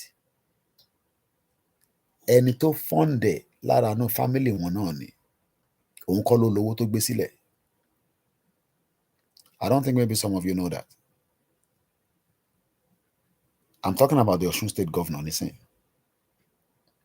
Owó tó ná lọ́wọ́lọ́wọ́ tó fi nísìn ó ti wà nù governor nísìn, so ó ti ní access sí fund.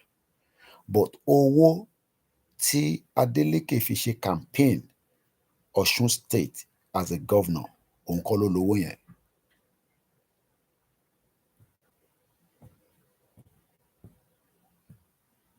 Wọ́n fund ẹ̀ ni. Nínú family ẹ̀ wà lára àwọn tó fund ẹ̀ pẹ̀lú àwọn external individuals and people and organization, whatever.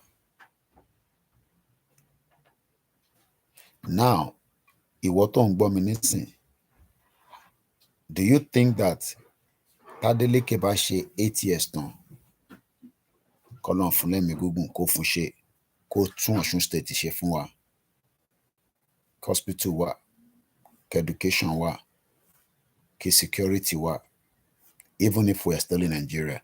But ṣó rò pé tó bá ṣe tán, tí ìwọ bá ní o fẹ́ lọ ṣe governor bẹ̀, tí Adeleke dẹ̀ ní ẹni tó ní interest lé lórí, ta ló rò pé ó máa wọlé náà méjèèjì? Even if you have the means. Mo kíyàwó Alhaja Sherifat Agbabiaka. Ibi tó ṣe ń sọ pé politics don't play in Nigeria. Politics, who can own it all? Politics kò ń ṣe politics ọ̀rẹ́ mi. Who can own it all? láti lè dictate ibi tí èèyàn kankan máa wà. Ṣé wá rí gbogbo ẹ̀yin tí ẹ jẹ́ youth láti 2030, forget it, o lè compete nínú politics tó ń ṣe nínú Nigeria in the next 16 years. Ó lè change in 16 years o, but presently right now o ò tó bẹ́ẹ̀ ni mo sọ fún ẹ láti compete pẹ̀lú wọn. O ò tó bẹ́ẹ̀. O ò lè compete pẹ̀lú wọn nínú politics tó ń ṣe lọ́wọ́lọ́wọ́ nísìn. Ìdí tó ṣe lè compete pẹ̀lú wọn ni pé o ò ní capacity. Ṣòwòrẹ́ tí mo fi ṣe example lẹ́ẹ̀kan, Ṣòwòrẹ́ ò bá má nídìí owó tó pọ̀ tó bá jẹ́ pé àwọn aráàlú mọ pé irú èèyàn bẹ́ẹ̀ ó dájú eléyìí tó wà ń bẹ̀ lọ. But aráàlú ò rí Ṣòwòrẹ́ as the saviour. So nígbà tí aráàlú ò ti rí Ṣòwòrẹ́ tó gbórí síta, at least ẹlẹ́ǹkejì lélẹ̀ tí Ṣòwòrẹ́ ti try ẹ̀, whether for his own selfish gain, whether for his own interest to bring a better Nigeria that some of you are asking for. But dìbò fún náà. Nítorí pé irú Ṣòwòrẹ́ kọ́ lẹ̀ ń wá. Tẹ́ ẹ̀ bá rẹ̀ ti wá ru Ṣòwòrẹ́, irú àwọn kòkòrò tẹ́ ń rí nísìn, àwọn termite, àwọn ikán, àwọn oríṣiríṣi òun náà lẹ máa rí nílẹ̀ Yorùbá. And they are not going to change. They are not going to change because of me. Neither are they going to change because of you. Àwọn maggot. Àwọn tí wọ́n bá sọ fún yín pé owó wọn làwọn fi ṣe politics tó fi wọnú bẹ̀, irọ́ ló ń pa fún yín. Gbogbo wọn kọ́ ló ní owó yẹn.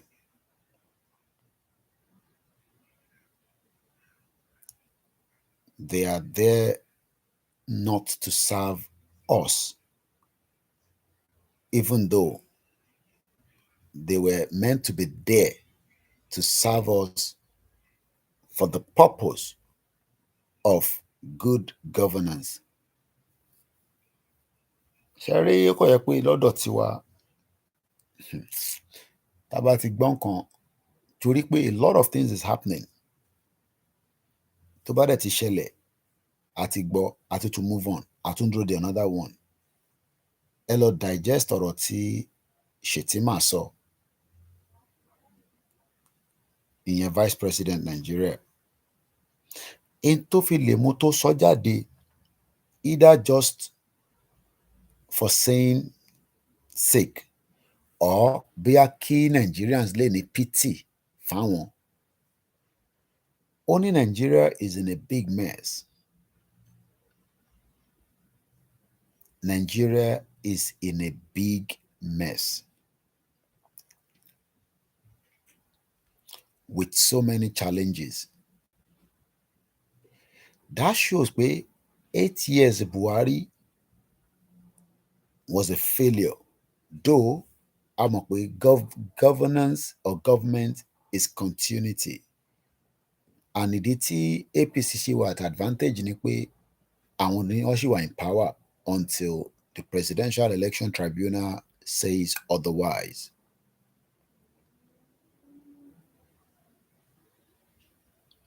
Many people know that Nigeria politicians are not working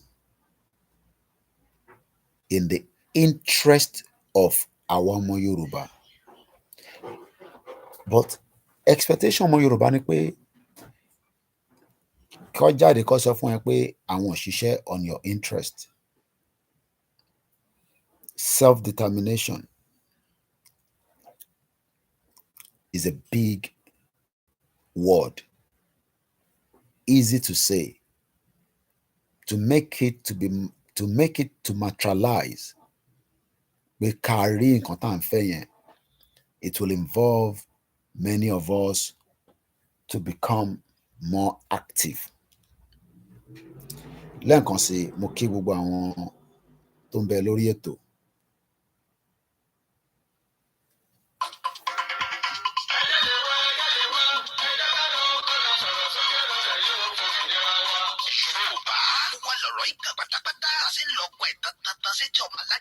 Nígbàgbọ́ wípé bẹ́ẹ̀ ṣe ń bọ̀ lẹ́yìn náà máa sọ fún àwọn yòókù kárí ilé kárí oko tí gbogbo wọn sì péjú pésẹ̀ síbi ìwọ́de àràgbá yàmúyàmú làlújá tó ń bọ̀ lórílẹ̀‐èdè Amẹ́ríkà yìí. Yorùbá Nation Diaspora Mega Rally in alliance with Yoruba World Media àti Yorùbá Nation Self-Determination arápọ̀dọ̀ kan ṣàgbékalẹ̀ New York Super Mega Rally. Ọjọ́ mẹ́ta gbáko ló máa fi wáyé bẹ̀rẹ̀ látọjọ́ ìṣẹ́gun Tuesday ọjọ́ kọkàndínlógún oṣù kẹsàn-án títí di ọjọ́bọ̀ Thursday ọjọ́ kọkànlélógún oṣù kẹsàn-án bákan náà látago méjì òwúrọ̀ títí di agogo mẹ́rin ìrọ̀lẹ́ New York Times láti máa péjú pésẹ̀ gbóhùn sókè rárá fáyé gbọ́ wípé ó tó gẹ́. Yorùbá self-determination is our right. Yorùbá fẹ́ dá dúró. A fẹ́ kúrò lọ́wọ́ ẹ̀tàn. A fẹ́ kúrò nínú ìnira orílẹ̀-èdè Nàìjà. A sì rọ gbogbo àwọn èèyàn wa jákèjádò àgbáyé tó ń bọ̀ wá síbi rálì yìí. Wípé ká pàdé lọ́jọ́rú ogúnjọ́ oṣù kẹsàn-án ní rally location 78 UN General Assembly 405 West 45 Street New York City New York 10017. Fún ẹ̀kúnrẹ́rẹ́ àlàyé síwájú sí tàbí fún ọ̀kan ọ̀jọ̀gbọ́n ìbéèrè tẹ́ bá ní kàn sí wa látòrí èyíkéyìí wẹ́bsáìtì www.megarally.org tàbí www.yorubaworldmedia.com ó sì lè jẹ́ www.ysdm.org. Bákan náà ni ẹ lè pè tàbí kẹ́ fi àtẹ̀jíṣẹ́ sọwọ́ sí Prophet Ayọ̀délé Ológunlolúwa lórí +1 803 846 1116. Mrs. Jùmọ̀kẹ́ Ògúnlẹ́yẹ lórí +1 347 703 7819. Dr. Sabi lórí +447 440 715 542. Mr. Gani Alágbàlá lórí +1 713 875 3339. Koikimedia lórí +447 594 050 979. Yálòdé YSDM lórí +447 442 177 677. Mr. Abiodun Ojo lórí +1 347 301 8360. Ẹ má gbàgbé wípé a fẹ́ kí gbogbo ènìyàn tó bọ̀ lágbàáyé ti wà ní sẹpẹsẹpẹ ní venue lọ́jọ́ Wednesday ogúnjọ́ oṣù kẹsàn-án lọ́jọ́ tó jẹ́ déédéé gan láti sọ fún gbogbo ayé wípé ó tó gẹ́. That is the Yoruba Nation mega rally that is coming. Also, fún gbogbo ọmọ Yoruba, the Yoruba Nation Radio and TV are also asking us to continue to support towards the financial support of that radio. T was launched a few weeks back. More details, you can get in touch with info@yorubanationradiotv.com. As we continue our campaign and our quest for self-determination, Moki Yawa Olajire Koka, Moki Sister Minanti mi Olajire, Moki Yawa Ramatu, Moki Bubayi TM lórí ètò Balógun Síkírù Láì, Moki Sister wa Wumi Praise. Mo ń sọ̀rọ̀ nípa Yorùbá Nation. Ìtẹ́mi ń sọ lójoojúmọ́ nìyẹn, èmi ò mọ nǹkan míì sọ. Kò ń ṣe pé mo ò ní nǹkan míì tí mo lè máa sọ. Èmi náà lè máa lọ ṣe skit. London dẹ̀ dùn gan. I can do skit. Tá máa pa yín lẹ́rìn. Tá máa mú owó wọlé fún mi ní púpọ̀ torí pé a bring content tí a ní traffic. But mo refuse láti ṣe yẹn. Rather, mo prefer láti burn as much of my energy in this movement. Mo ti sọ ní 3 years, because I think 3 years nísìn láti 2020. Mo ti sọ fún yín pé èmi ò mọ tẹlòmíì full time lèmi máa fi lè ṣe. And I've not stopped or changed to part-time.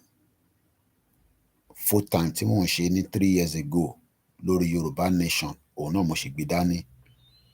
Kò ń ṣe pé mo lè lọ ṣe other things.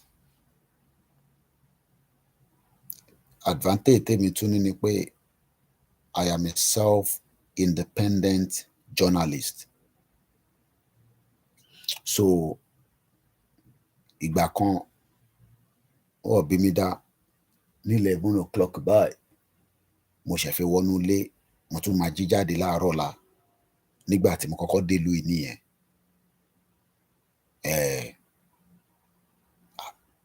Oṣù tá a fẹ́ mú yìí, September yìí, tó kù 35 minutes ló máa pé 25 years tí mo wọ London. Tí bá dijú mi, kò síbi tí mo mọ̀ nínú UK. Mo ti dé Wales, mo ti dé Scotland, mo ti dé Edinburgh. Kò síbi tó fẹ́ sọ fún mi ní UK. Mo ti wa Uber rí, mo ní truck. Mo ṣiṣẹ́ ní hospitality industry for 10 years. Kò sí nǹkan kan tó fẹ́ sọ fún mi nípa hotel tí mo ní sọ fún ẹ. Kò sí nǹkan kan tó fẹ́ sọ fún mi nípa hospitality tí mo ní sọ fún ẹ. Mo ti ṣiṣẹ́ ní the best of the best. Mo dúpẹ́ f'Ọlọ́run. But life at some point á mú another direction wá. Ọ̀pọ̀lọpọ̀ yín tẹ̀sẹ̀ fẹ́ wọ London nísìn, ẹ̀yin ṣẹ̀ fẹ́ bẹ̀rẹ̀ ní 15 years lèmi fi bá British fa wàhálà láti gbàwé kúrò lọ́wọ́ wọn torí wọ́n bí mi sílùú yìí. Mo pray pé kí wọ́n náà wọ̀lú yìí. Bí a tí wọ́n náà bá ṣe 25 years bí tèmi náà, kò add the age and more time tí mò ń sọ yìí. Torí nígbà tèmi dé ìlú yìí, I was in my 20s. Mo ti pé 30 years old nígbà tí màá fi dé ìlú yìí. 1995 ni mo ṣetán ní secondary school, Abẹ́òkúta Grammar School. Kí ló dé tí mo ṣe ń sọ gbogbo eléyìí? Kẹ má kọ̀ máa wò pé ṣé bọ̀bọ́ yìí ò tẹ̀ ní nǹkan kan tó fẹ́ ṣe ṣá. Wàláì, èmi náà ní ambition. Mo dẹ̀ ní big dream tó ń ṣe dream kékeré.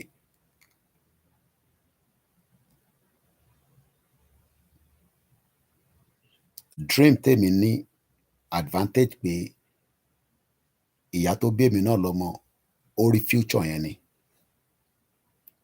tó fi sá kúrò nínú ibi tó ń pè Nàìjíríà. Tó bá dé gọ́tà lÉkòó, wàá mọ tó ń pè ní alájà tó ń tajà níbẹ̀. Àwọn ń gbé owó kékeré fi travel nígbà táwọn ń travel. Wọ́n ì tí bí mi tí mo sì mi ti ń travel. Èmi ni mo ń sọ o. Mo dẹ̀ ti pé 40. Wọ́n ẹ̀ dẹ̀ tí bí èmi. Ìyá tó bí mi ló ti ń lọ ìlú òyìnbó. The last order tí mo sì mi ṣe pẹ̀lú Filtex, kódà wọ́n tún jọ láti negotiate nítorí pé dọ́là ó ti di rábàrábà. Torí láàrin méjì yẹn ni ọkọ ẹ̀ ló jáde láyé. So kò tètè lọ gbé order yẹn. Ṣùgbọ́n tí mo sì máa fi ní káwọn lọ gbé order yẹn, owó ti di rábàrábà. So between Filtex and my mom, wọ́n ní láti come into an agreement. I'm not talking about chicken change money níbí báyìí. Mo kàn fẹ́ kó ní background ẹni tó ń sọ̀rọ̀ yìí ni. So that future tèmi ni mo fẹ́ rí fún gbogbo wa tèmi. Tí wọ́n bá ní pé kò ṣe irú future yẹn ló fẹ́, no problem. Ṣé wọn pé mi lè wà ní bíbà tí bá ti kọjá yàrá mi. Tọ́lọ́run fún gbogbo wa lẹ́mìí gúngùn, á fún wọn náà lẹ́mìí gúngùn, á fèmí lẹ́mìí gúngùn. Daily problem Nigeria, èèyàn kan ò lè gbé. Ó kàn máa jẹ́ kí irun funfun pọ̀ lórí gbogbo wa ni àti stress. Láàárín ẹni nìkan, mo ti mọ demand tó ti wá sórí mobile phone mi. Genuine ni, irọ́ ni, fake ni, it does not matter. Everybody can see the handwriting in the economy.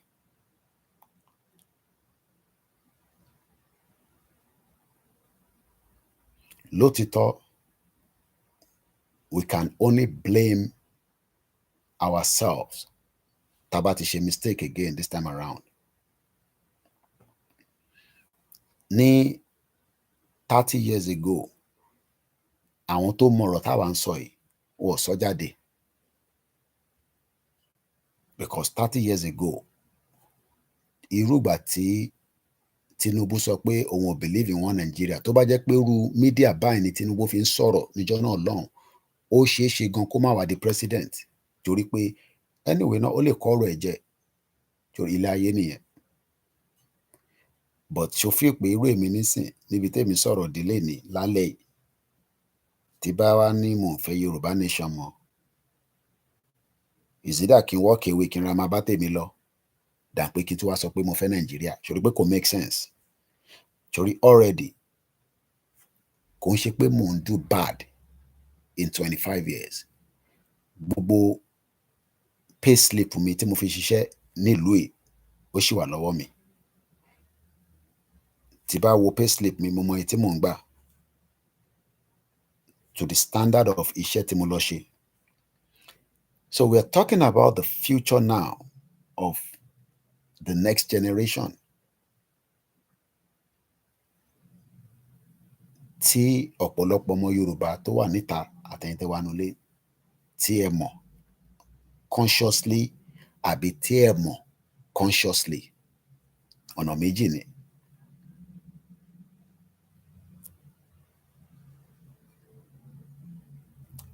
Tá a bá ti fi full stop sí òpin Nàìjíríà pẹ̀lú gbogbo ohun tí a ti gbọ́, kódà kò bá jẹ́ 1 minute ló fi gbọ́, kò yé mi, ìyẹn ọ̀tọ̀.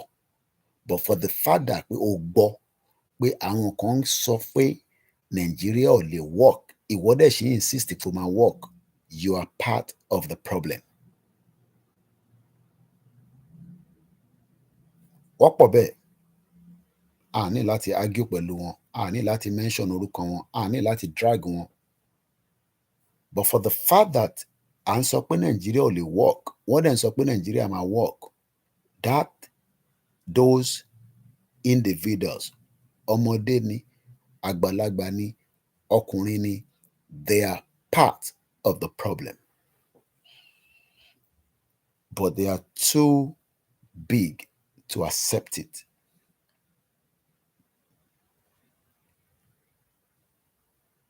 And problem sometimes cannot be solved in an easy way. Ẹ jẹ́ ká gbọ́ United Nations Secretary General. I promise you I was going to play that. Kí tó gbàgbé. So I'm going to start with his own speech. It's a 13-minute speech, but màá fẹ́ forward ẹ̀ síbi tí question and answer ti bẹ̀rẹ̀. But ó sọ̀rọ̀ kan briefly kó tó dé time yẹn. Kò tí bá ní kí n play gbogbo 13 minutes yẹn, ó máa gba time wa. So what I'm going to do, mo fẹ́ forward ẹ̀. So a ti wà ní 3 minutes. Is lead to reform of global financial institutions, rules and frameworks, to adapt them to today's realities, and more effectively enable developing countries to access the resources they need to invest in the Sustainable Development Goals. We must overcome the Sustainable Development Goal tí UN ń sọ̀rọ̀ lé lórí, forget it, kò lè ever dé Nàìjíríà, kò ń ṣèpè. 17 ni SDG goals, àwọn kan máa fi jẹ owó pa ni. Mo mọ àwọn kan bẹ́ẹ̀, iṣẹ́ tó ń ṣe ní UK nìyẹn. Tí bá dárúkọ ẹ̀, ẹ bá lọ sórí page ẹ̀ bá níbẹ̀, but I'm not gonna do that. In tó ń mọ̀ nípa ẹ̀ nìyẹn, gbogbo pé ká get involved pẹ̀lú UN, ká ṣe kinní kan, àná wàá rí wọn lọ Qatar, wàá lọ kódà UN Nation Assembly nísìn, wọ́n máa lọ síbẹ̀, wọ́n máa take a picture. Wọ́n in tóun ti ń ṣe láti university ní Nàìjíríà ni, ó mọ̀ nípa ẹ̀ dáadáa. All this is not going to bring development sílẹ̀ Yorùbá. 17 ni SDG goals. Ò ní rí ẹyọ kan nínú ẹ̀ tó máa ṣiṣẹ́ nílẹ̀ Nàìjíríà àbí tó máa ṣiṣẹ́ nílẹ̀ Yorùbá. Tó bá sọ fún ẹ pé ó máa ṣiṣẹ́, wá fi ìkó kó fi kàn mí lórí, màá gbórí mi sílẹ̀ fún ẹ. Anywhere tó bá wà in the world, màá gbé orí mi sílẹ̀ kó kan rí mi. Tó bá parọ́ fún ẹ pé SDG goal tí United Nations sọ̀rọ̀ ẹ̀ lọ́wọ́lọ́wọ́, tí ẹni tó jẹ́ representative America tóun náà mention pé òun ló máa jẹ́ focus wọn nínú interfaith discourse ní United Nations General Assembly kò ní ever ṣẹlẹ̀ ní Nàìjíríà ní generation tiwa if we remain as Nigerians. But nínú ẹ̀, it has become a loophole láti fi gba fund towards àwọn tí wọ́n fi gbé project irọ́ project tòótọ́ wá sí Nàìjíríà. 17 ni SDG goals yẹn, and out of that 17 mo UN General Assembly, out of that 17 SDG goals, because gbogbo phone yẹn mo kó síwájú laptop, so I'm struggling to see anything. Ètò important jù ní SDG goals yẹn òun ni number 1. Mo ń bí ẹ lálẹ́ ìwọ tó ń gbọ́ mi tó ní family nílé àti ìwọ tó wà Nàìjíríà, ṣó fi pé wọ́n lè yọ poverty kúrò nínú Nàìjíríà within the next 8 years of this government. Àwọn kan lè argue pé poverty náà wà ní UK, bẹ́ẹ̀ ni, but tí poverty bá wà ní UK, ọmọ kọ̀ọ̀kan ni ó lọ sórí bed láì fi kan sínú. Òbí tó bá ṣe bẹ́ẹ̀ á jẹ́ pé kò tí ì béèrè lọ́wọ́ àwọn tó yẹ kó béèrè lọ́wọ́ ẹ̀. Tó bá dẹ̀ ń bẹ ní UK, tó bá sọ fún mi pé ọmọ ẹ̀ sùn pẹ̀lẹ́bí, tó bá pè mí lálẹ́ yìí tí ọmọ yẹn ò bá rí oúnjẹ jẹ ní alẹ́ yìí kílẹ̀ tó mọ́, kó pè mí ní born bastard. Mo ò ní láti send owó sí ẹ, màá sọ ohun tó máa ṣe fún ẹ. Oúnjẹ máa wá sínú ilé ẹ̀, o ò dẹ̀ ní kúrò nínú ilé yẹn. Èmi Koiki ni mo sọ bẹ́ẹ̀. Torí pé àwọn kan máa bẹ̀rẹ̀ sí ń sọ̀rọ̀ pé tó bá ní poverty wà, wọ́n ní ṣebí poverty náà wà ní UK. À ń sọ pé poverty pé kí ọmọ lè rí nǹkan jẹ kó tó wọ bẹ́ẹ̀dì ni mò ń sọ nísìn. Ní tó 12 o lè ṣe pè mí pé Koiki mo fẹ́ dánwò ló bí yọ́kẹrẹ́. Mo ò ní kúrò nínú ilé mi, mo ò dẹ̀ ní send owó sí ẹ, but oúnjẹ máa déwájú ilé ẹ̀, wọ́n máa kanlẹ̀kùn, wá wá gbé wá bẹ́ẹ̀. Bèbí kan kú ní Scotland. Àwọn tó bá ń gbé nílùú yìí wọ́n á mọ story tí mo fẹ́ sọ yìí. Kò ń ṣọmọ Nàìjíríà, but ọmọ Áfíríkà ni. Wọ́n ní ebi ló pa sínú ilé. Ebi ó pa sínú ilé.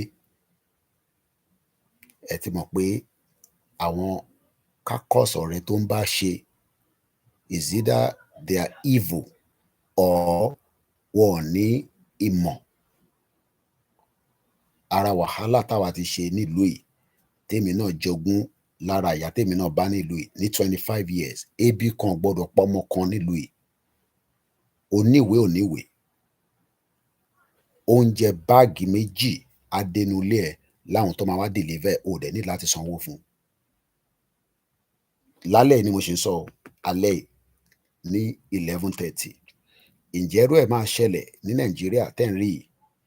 Mo ò ní pé owó láti fi fa sìgá, mo ò ní owó láti fi ra ọtí, àmọ́ ṣé pé oúnjẹ fọ́mọ tó ń bẹ nínú ilé àbí ọmọ tó sí nínú ilé pẹ̀lú ẹ̀ bó jẹ́ wọ nìkan náà ni oúnjẹ gbọ́dọ̀ dé bá inú ilé.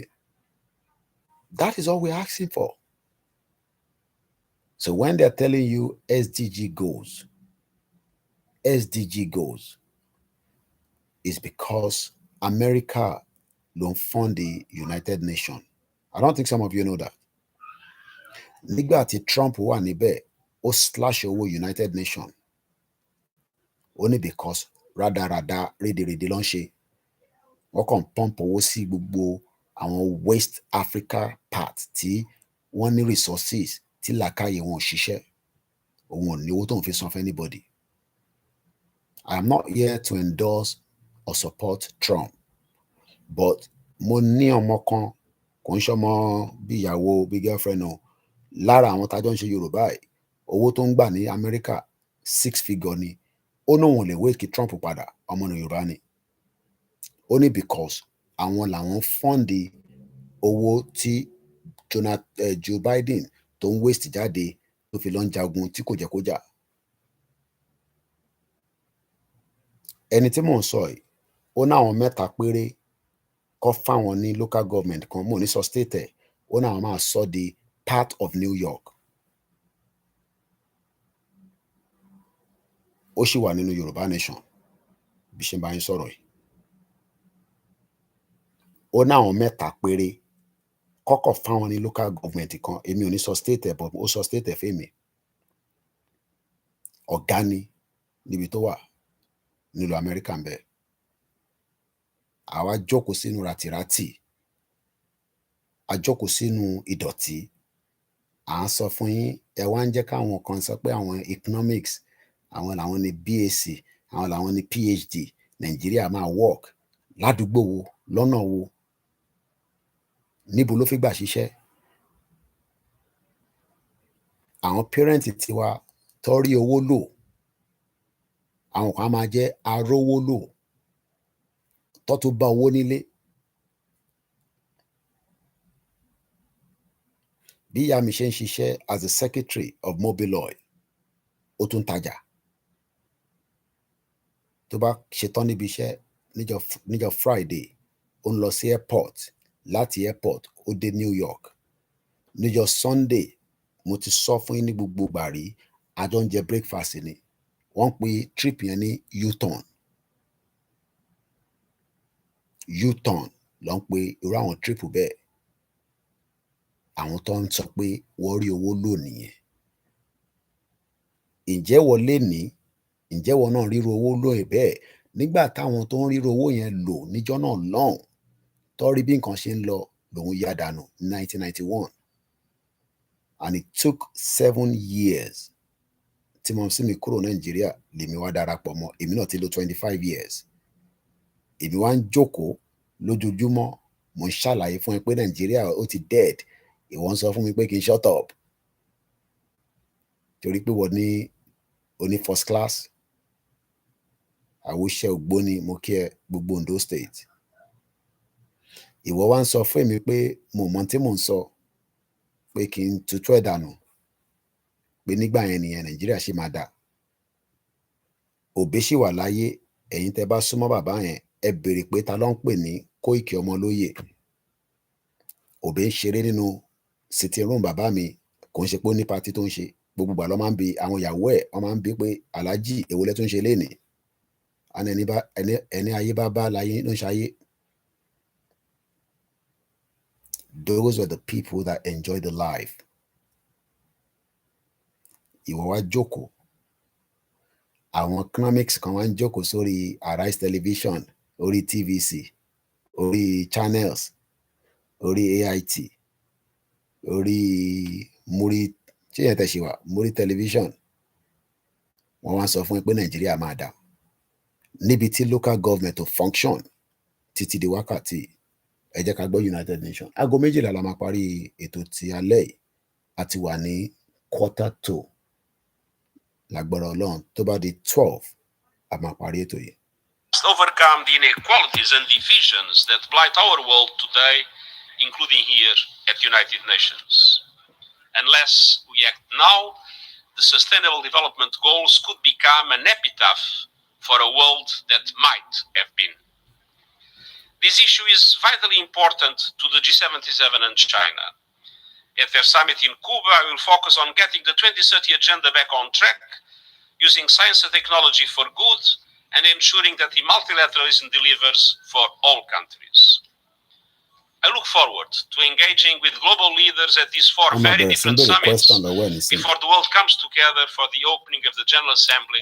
tó bá gbọ́ nǹkan tó ń sọ, màá ṣàlàyé ẹ̀ later, but in tó fẹ́ sọ, mo fẹ́ kọ́kọ́ sì gbọ́ díẹ̀, èmi máa ṣe àyàngbé fún ẹ. ẹni tó ń sọ̀rọ̀ òun ni ọ̀gá United Nation. gbogbo jágbajàgba tí wèrè woman yẹn tó ń pè rẹ̀ ní Dúpọ̀ Nítìrì, born bastard, bóun ti gba country fún yín, ẹ jẹ́ dá gbogbo yẹn nù, kẹ má lọ fúnra yín látattack sí nǹkan kan tó ń jẹ́ Yorùbá Nation country anywhere. Kóìkì lèmi jẹ́ Ọláyọmí Kóìkì, kò sí anywhere kankan níbi kankan tó ń jẹ́ Yorùbá Nation àti declare àti gba country. fàbó eré ọwọ́ nìyẹn bí ibi tó ti ń mu kùmú torí wọ́n ní ilẹ̀ haúsá ló náà ń gbé so ẹ jẹ́ jókòó síbi kẹ́ farabalẹ̀ kẹ́ gbọ́ international news international media mo sọ fún yín pé kò ń ṣe pé mo dẹnu nínú Yorùbá Nation kò tí sí media náà when it comes to international platform èmi ni international media yín lórí Yorùbá Nation mo lè má good ní other area olúkálùkù wa ló good but lórí international media kò tí sí media náà gbogbo wọn mo challenge kọjáde lórí Yorùbá Nation yìí èmi ni because èmi ni international correspondent fún yín nǹkan wọn náà ń gba Yorùbá Nation àwa gba Yorùbá Nation èmi ò ní wá lè mú ẹ̀rí yẹn jáde fún yín àwọn ni ẹ má jẹ́ kó rí ẹ̀rí àwọn wèrè ní àti lọ check lórí website pump bastard ẹ check Yorùbá Nation lórí website ẹ̀yin wàá rí copy mú jáde United Nations briefing lẹ́gbọ́ yìí Anthony Guterres ló ń pè pump bastard ẹ̀gbọ́n tó ń sọ jàre. The opening of the General Assembly of the United Nations in New York. Diplomacy is more important than ever to navigate the tensions of our emerging Diplomacy, ẹ̀gbọ́n kan tó sọ mẹ́ẹ̀, diplomacy is kí ni? Jẹ́ wálé padà díẹ̀ sí. Into reform of global financial institutions, rules and frameworks, to adapt them to today's realities, and more effectively enable developing countries to access the resources they need to invest in the Sustainable Development Goals. We must overcome the inequalities and divisions that blight our world today, including here at the United Nations. Unless we act now, the Sustainable Development Goals could become an epitaph for a world that might have been. This issue is vitally important to the G77 and China. At their summit in Cuba, I will focus on getting the 2030 agenda back on track, using science and technology for good, and ensuring that the multilateralism delivers for all countries. Okay. I look forward to engaging with global leaders at these four very different summits before the world comes together for the opening of the General Assembly of the United Nations in New York. Diplomacy is more important than ever. Diplomacy is more important than ever. Òun ló easy jù láti sọ. Wọ́n ti rí situation sort out ní Ukraine àti Russia. Diplomacy òun ló dájú. We will continue to explore every diplomacy tá bá lè lò. But diplomacy kakọ̀ jókòó sínú social media bí báyìí. Yoruba Nation no going back. Yoruba Nation yeah. A kù díẹ̀ o. We must go out on the street. Let's continue. Diplomacy is more important than ever to navigate the tensions of our emerging. Diplomacy is to navigate tension tí wà ní gbogbo àgbáyé. Ẹ wá máa wá diplomacy láti fi negotiate, láti fi navigate, be navigator. Nobody wants anybody to go. But we will continue that diplomacy. Nítorí pé diplomacy, is the key. But cherry diplomacy yẹn tó bá dé stage kan tí wọ́n bá fẹ́ jẹ́ kí diplomacy yẹn kó work. Ibi tẹ́tí máa wá béèrè lọ́wọ́ àwọn tí wọ́n fẹ́ jẹ́ kó work pé kí ló ṣẹlẹ̀ gangan? Kí la gbé kí la jù? A ní ká jọ ṣe diplomacy pẹ̀lú àwọn Yorùbá politician nísìn. Wọ́n ṣe kí ni? Wọ́n sá pẹ̀lẹ́, wọ́n fi sẹ́yìn, wọ́n ṣe bíi tí wọ́n gbọ́, wọ́n ṣe bíi tí kò kàn wọ́n. Because after diplomacy la ṣe ń lọ ní route, and that is why it's been a very peaceful movement. But àwọn tá a fẹ́ bá ṣe diplomacy wọ́n wá ní kò kàn wá. Kíní kan wá pẹ̀lú Yorùbá Nation tẹ́yìn ṣe kíní kan okay now no problem ẹnu ẹni gbogbo àjọ wa ẹja gbọ́ ètò kù tó ń sọ. Diplomacy is more important than ever to navigate the tensions of our emerging multipolar world. Ṣé gbọ́ the emerging multipolar world ayé tí gbogbo ẹ̀ ó ti dìbò ta lè sùn tílẹ̀ máa mọ́ nísìn tó tún máa ní ìlú kan ti gba kú àbí ta lè sùn tí kankan máa tún. The world it's mo kí n grandma Lé Àjàyí ẹ̀ka lè mà ìfẹ́ olúwa olómìdé mo kí ẹ ìyá mi Wunmi praise àní pẹ́ parí ètò sùn gbogbo wa lè lọ sùn bí mi ò tẹ̀ tí sùn máa wà lórí Twitter ibẹ̀ ni máa ń jókòó sí. Diplomacy dágàn diplomacy ò dá ní China àti UK after ọdún márùn-ún 1 2 3 4 5 years kò imagine kò sí government senior government official kankan láti UK kò dé China wọ́n jọ ń ṣe trade but wọn ò rán any representative lọ àfi tó ṣe lọ níjẹta ìyẹn ò mí pé kọ́ agree so àwọn tó ń sọ fún wa pé a gbọ́dọ̀ ní sùúrù káwọn olóṣèlú wa kọ́ agree pẹ̀lú wa a lè díẹ̀ o but a ní stop láti má exhaust diplomacy pẹ̀lú wọn. Dialogue remains the only way to find joint approaches and common solutions. Dialogue is the only way to find solution to many problems. But ṣáwọn olóṣèlú yìí máa jẹ́ dialogue. Anthony Guterres into easy jù lòun sọ yẹn. Ẹ̀gbọ́n kan tó máa ẹ mọ̀ pé àwọn journalists wọ́n máa wáìnì ẹ̀ ní sí wọ́n máa tún sọ nǹkan míì ẹ ní sùúrù. Common solutions to the global threats and challenges that we face. Global challenges níbi tí Amẹ́ríkà ò gbà fún Russia ò gbà fún Ukraine and àwọn wá expect pé àwọn olóṣèlú tiwa máa wá gbà fún àwa bẹ́ẹ̀ yẹn wá kọ́ accept pé a fẹ́ Yorùbá nation yẹn àwọn tó ìtẹ̀ tí ìjókòó pé kájọ ṣe tọmọlúàbí bàbá àti ìyá ọmọ àti aráalé kájọ bára wa sọ̀rọ̀ káwa máa wá fúnra wa ní time frame pé okay intan fẹ́ yìí kò ní bọ́ sí lẹ́sẹ̀kẹsẹ̀ but èyí táwọn tẹ̀ dá sí rárá tó bá yá olúkálùkù wa mọ̀ bó ṣe ń lọ ó kù díẹ̀ ni. Common solutions to the global threats and challenges that we face. Thank you.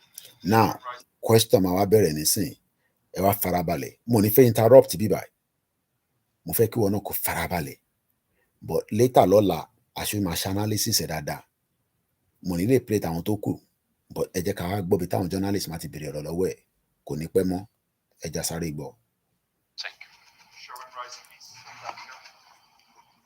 Secretary General Sherwin Bryce, South African Broadcasting.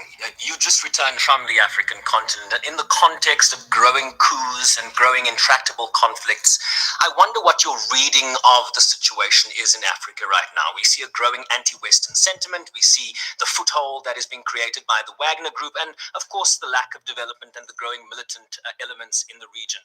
What's your assessment of what is going on right now, given the fact that the institutional reforms you are calling for are not going to happen overnight? You and I both know that. So what can be done in the interim? Does the the institutional reform tí UN ń béèrè fún kò ní wáyé ní Nàìjíríà láéláé bí Tinubu ṣe máa bá lọ nìyẹn.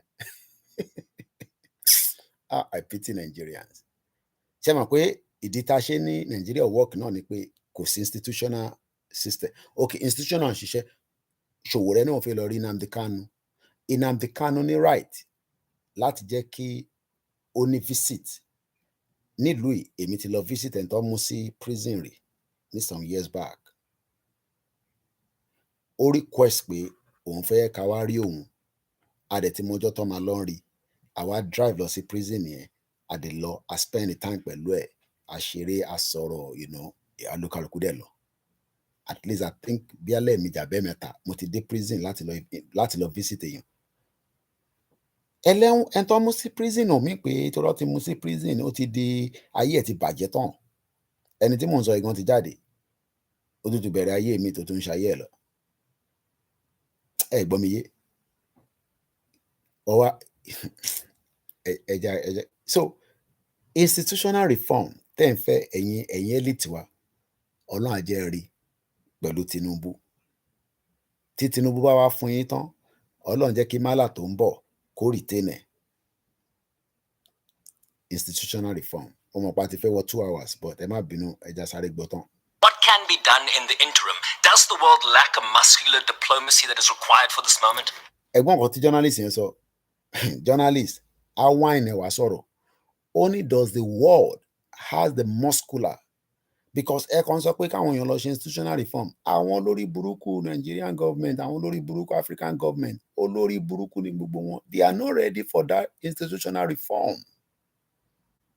Ẹ support Koikimedia Adéọ̀sùn Timothy mú kí ẹ bàbá dáadáa èèyàn ṣe farming wọ́n fún ní fertilizer wọ́n fún lówó ó ṣẹ̀ wá ń wá owó ní tó fẹ́ fi ṣe farming ìyẹn bàbá wa Adéọ̀sùn àwọn ń ṣe ìpín àgbẹ̀ gọ́vnà wà ń bẹ̀ tó lówó lọ́wọ́ kò dá wọn kò dá sí ìdókan gọ́vnà àṣẹ̀tún wá ń wọ́ owó lórí social media ẹ wá ní kò ní di ibi tí kò yẹ kó dì may we dey play ó kù díẹ̀ ni. À ń wá mo sọ fún yín pé orí platform ilẹ̀ ti máa gbọ́ ọ̀rọ̀ tí United Nations sọ kò ń sí jágbajàgba tó lórí burúkú Dúpọ̀ Onítìrì tó náà ti gba country fún yín ẹ gbọ́ bí tí United Nations sọ pé ó gba Yorùbá Nation fún yín ni. wọ́n bí Dúpọ̀ fi jẹ́ kó bí òun ní question olórí burúkú ààrẹ whereas odindi United Nations General Secretary wọ́n ń wá iná ọkàn ẹ̀ pé oní institutional reform kí ló ń jẹ́ institutional reform ẹ má bínú èèyàn mi mo gbọ́dọ̀ gbóhùn sókè ilẹ̀ ti ṣú òun wá institutional reform níbo ló ti fẹ́ rí ọ̀nà wo ló fẹ́ gbà rí gọ́vnà lórí burúkú Dàpọ̀ Abíọ́dún nísìn àwọn èèyàn ló ń dọ̀bálẹ̀ fún àwọn local government chairman ẹni tó ẹ̀kọ́ la góńgó mọ́ lórí wọ́n ń dọ̀bálẹ̀ ẹ̀kọ́ kẹlẹ̀bẹ̀ sójú gbogbo wa àtèmi náà ẹ rí fídíò yẹn ẹ lọ sórí social media wà níbẹ̀ náà ẹ lọ sórí Linda Ìkejì ó wà níbẹ̀ mo tún dàrẹ́ tì í síbẹ̀ ó dà pé Délé Mọ̀mọ́dù náà post ẹ̀ gọ́vnà local government chairman wọ́n wá ń dọ̀bálẹ̀ fún ibi tó ti ń dọ̀bálẹ̀ ìkan akọ̀sùnmọ́ akọ̀pàgọ́mọ́ lórí ni ìjà máa bẹ̀rẹ̀ nùbẹ̀ bó wọ́n ní balls nígbà táwọn local government chairman bá lọ ń dọ̀bálẹ̀ fún gọ́vnà ìwọ aráàlú kí ló rò pé máa ṣe fún wọn wọn á na ṣé gèsè lára àná àìtí rẹ̀ dé ẹ̀ ń wá institutional reform níbo lẹ ti fẹ́ rí institutional reform wọ́n ń bí nísìn pé ọ̀nà wọ́n wá sọ bọ̀bọ́ yẹn ní you and me Dúpẹ́ dẹ̀ ń sá fún question and answer olórí burúkú ẹ̀ ìjọ tó wá sọ́dọ̀ mi náà kó tó di pé adagbo aléwèrè ẹ̀ lọ mo fi gba question kankan mo fi gba question kankan báwo nìyẹn ṣe máa wà tó fi gba question ṣèbẹ́ yìí náà ẹ̀ ń fi question ẹ fi ń fọ́ wa lórí comment section bẹ́ẹ̀ àbẹ́ àfi ìta bá fẹ́ ignore lálẹ́ ìyàn kan ti béèrè question wèrè kan lórí TikTok mo kọra da mo tẹ̀ síbi pé mo rí ojoojúmọ́ yìí ń béèrè question lọ́wọ́ wa òyìn kan wá náà òun lead Yorùbá Nation ó wá ń sá fún question and answer kò ní dá fún níbi tó bá wà ogun lákàáyé máa wọlé pa ni kò ní kú síbi táṣọ ẹ wà èmi mo sọ bẹ́ẹ̀ Dúpọ̀ Onítìrì ò ní kú síbi táṣọ ẹ wà bomb bastard òun ṣe Yorùbá Nation leader ó wá ní kó máa bí ẹni question kókò wa máa sọ̀rọ̀ gbàgbàgbàgbàgbàgbàgbàgbàgbà àwa gan táwọn sọ̀rọ̀ gan àfún yín ní time àfún yín ní space kí la ṣe ń kí kí la ṣe ń recognize kẹ́ lè mọ̀ parí yín ni lòṣì àwítán yẹn kan wá náà tí ó ti gba Yorùbá Nation wọ́n gba Adélé bọ̀ Adélé kọ̀ orí adé ni ẹgbẹ́ Adélé wá àndóde yìí bomb bastard ẹja gbọ́n ti journalist ti ń béèrè question lọ́wọ́ United Nations Secretary nísìnyí èmi bá yín tu ní pẹ́pẹ́ nì ilé tèmi ń ṣàlàyé nísìn èmi bá yín láti break it down òun wá rí ibi institutional reform náà ni gbogbo yín wá everybody in Nigeria is looking for that same institutional reform where are you going to get it from who is going to do it who is going to give you that institutional reform you must all be joking. Let's continue. I think on one hand, we need to strengthen our capacity to support the different African institutions, the African... Only we need to support the different African institutions. Báwo ló ṣe fi support Nigeria? Ẹ bèrè lọ́wọ́ Anthony Guterres. How do you want to support Nigeria to have an institutional that will work where the rule of law will be applied to anyone, regardless of your status? Mo gbọ́dọ̀ dé prison tó fi kékeré máa dùn sí iwájú bẹ̀ máa lọ ṣe fídíò fún yín ibẹ̀ ló ń sùn tó ń jí nísìn kékeré máa dùn ṣe àwọn ọmọ ṣèyàwó l'Àbújá wọn tẹ rántí pé bàbá wọn wà ní prison àwọn máa lè kọ́tẹ̀ rọra ṣe ní kékeré wọ́n ṣe ní gbòǹkẹ́ ńlá ni Not people care. Ike Keremadu is in the prison with us, regardless of his status. If Baba Sanjo, Bobo Elenu Yamaye, o collector, Orope Nigeria Lunwa, tamper with justice. Come on, sentence, mo sọ fún yín pé tí Tinubu máa fi ṣe tán, Ike Keremadu kò tí ní dé sí Nàìjíríà. Èmi ni mo sọ bẹ́ẹ̀.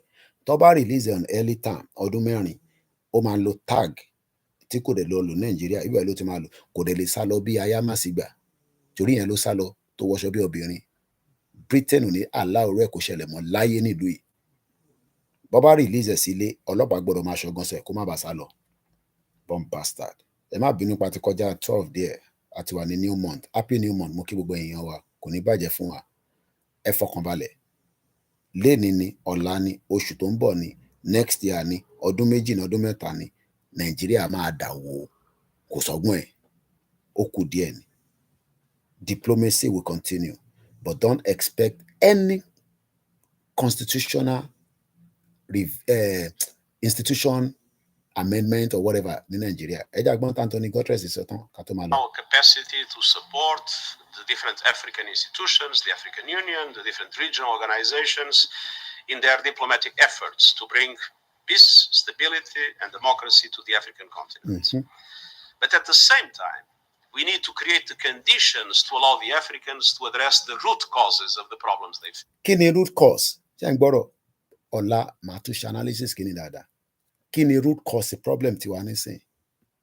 The indigenous people put together in a crazy country called Nigeria. That is the root cause. Mo kí gbogbo èèyàn wa. Happy new month. Oṣù yìí á jẹ́ oṣù tó dá fún gbogbo wa in whatever capacity. Kódà nínú Nigeria náà, á dá fún wa náà la máa ṣe sọ. Torí economy Nigeria, it get as it be. And the most dramatic of those root causes are in the lack of adequate development. Development is essential. On support development. My question again, ṣé Tinubu máa fún yín ní development tó máa jẹ́ kí life wa better in 8 years? Happy new month once again. Àti fẹ́ máa lọ kù díẹ̀. Objective, if we want to create conditions for peace and stability in Africa. And that is the reason why it is so important to advocate for the SDG stimulus. It is so important to advocate for debt relief. It's so important to advocate for the rechanneling of special drawing rights. And it's so important. Another 30 years, I take Corona Nigeria. In town of any Shamashini, Bulunga. Yami Elizabeth Mukin, happy new month, like say, Buboyin. Benny Yami Umi praise. Muduponiti is a bastard. Walani Meji. Onla insect lenju questions me modan lo. Amano of a question and answer. Yawiri. Important to advocate for reforming our international financial architecture to make it coincide. Mo ṣì ń bọ̀ láti wá ṣe prógrámù Abubakar Atiku Bagudu tí mo ní ó gbé $120 million cash ó gbé kúrò ní Nàìjíríà nígbà tí Abacha wà níbẹ̀. Òun ni Tinubu fi ṣe budget and planning minister. Orí gbogbo wa ó máa pé tó bá yá ó kù díẹ̀ ni. Make it coincide to the power and economic relations of today's world. If we have more equity, more justice in the way the global economy is. Báwo la ṣe fẹ́ ní justice? Ẹ ti gbowó síta, ẹ ń wá justice nínú Nàìjíríà, they play. Ẹ mú Nnamdi Kanu síbẹ̀, ẹ náà ń wá justice. Kí ni Ìgbòho ṣe? Run, Africa will enjoy better conditions to address the root causes of the many situations of political instability and unfortunately of the coup d'etats that we have been witnessing. Thank you, Secretary General Michelle Nichols from Reuters. A question on the Black Sea grain deal. You wrote to Foreign Minister Lavrov earlier this week, I believe. What is contained in your new proposal to him to revive the Black Sea grain deal? We presented a set of concrete. Between Russia and Ukraine. Mama ṣàlàyé fún yín àwọn tí wọ́n fẹ́ kó gbóúnjẹ kọjá nìyẹn. Anyway, mo kí gbogbo wa Happy new month. It's 6 minutes past 12 midnight. Ọlọ́run ọba Elédùmarè a ṣe ní oṣù àlàáfíà, oṣù ìdùnnú, oṣù àlùbáríkà, àti mùsùlùmí àti kìrìsìtẹ́nì àti oníṣẹ̀ṣe. Ẹ jẹ́ á ṣe sùúrù fúnra wa. In tó wà wájú wa ó jù yẹn lọ. Distraction ti pọ̀ jù on that side. Àwọn tó mú Ọlọ́run bá tú wọn lẹ̀. Bọ̀ gbogbo wa náà ní Nàìjíríà ti dè mọ́lẹ̀ báyìí. Ẹ jẹ́ á wá bá ṣe máa unlock ara wa. Bá dẹ̀ ṣe lè unlock ara wa náà ni pé ká máa gbìyànjú. Tó bá yẹ pé mo lọ sùn náà nísìn 2 hours 10 minutes a ṣe àní lè ṣe. Àwa náà ń ṣe kí ni à ń gbìyànjú ni. Kọ́lọ́run ọba Elédùmarè kó wá bá wa dé ìgbìyànjú yẹn kò decide. Àwọn kan ní Jésù wo ànábì wo. Ẹ jẹ́ á fa àwọn tó wà ní ìlànà yẹn sílẹ̀. Ẹ má ká takò ara wa. Kò síbi tí ọ̀nà tí kò lè ṣiṣẹ́, but tí kò bá sí action a máa sọ̀rọ̀ náà ni. A dẹ̀ máa bẹ Elédùmarè kó bá wa wá bí action ṣe máa ṣẹlẹ̀. Action òun ló máa ṣẹlẹ̀ tí ọ̀rọ̀ tá à ń sọ gbogbo àwa United Nation báyìí àwa máa sọ̀rọ̀, àwọn ọlọ́mọ máa sọ̀rọ̀ nígbà tí action bá ti ń ṣẹlẹ̀. But for now mo kí gbogbo wa, what God cannot do does not exist. Ọba Elédùmarè á wà pẹ̀lú wa, kò ní fi wá sílẹ̀ o, kò ní fi èmi sílẹ̀, kò ní fi ẹ̀yin sílẹ̀. Ilẹ̀ Yorùbá ò ní bàjẹ́. Gbogbo àwọn tó bá ń gbèrò pé kílẹ̀ Yorùbá kó bàjẹ́, àwọn ni Ọba Elédùmarè á bá wa mú kúrò lọ́nà. Gbogbo ẹni tó bá wá sọ pé Ìgbòho ò ní dé, gbogbo yín pátápátá ni kò ní dé bá láṣẹ Èdùmàrè. Ọba Elédùmarè á bá mi dúró ti Dr. Olóyè Sunday Igboho. He sacrificed a lot. 2 years ẹni tó ń lọ lóyìnbó bẹ́ẹ̀ni tó ń lọ ságége, and I'm not joking, in tí mo mọ̀ ni, while I was there for 6 months. It's not for public consumption. Ó wá dẹni tí ó wà lójú kan. Ó dẹ̀ náà ń gbà kámú, òun gbà fọlọ́run. Bọ́nà ṣe ló ṣe máa rí nìyẹn. Ìwọ tí o wá ń tọ́ka sí pé and then so what? Ó kú ẹ̀, ó kú Elédùmarè. Òun ayọ̀ la máa sùn.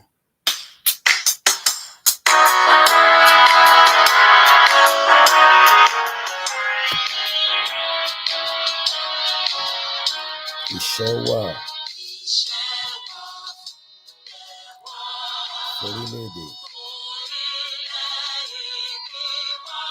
Ẹ jẹ́ ká gbéga, àgbéga, àgbéga. Ìgbàgbọ́ bá ti bẹ̀rù. Ẹ jẹ́ ká jọ ṣiṣẹ́. Ó dàárọ̀. Ìṣọ̀kan ní kẹjẹ́. Tẹ̀síwájú ọ̀pọ̀ ire àtọ̀hún. Ọgbọ́n dìde wà.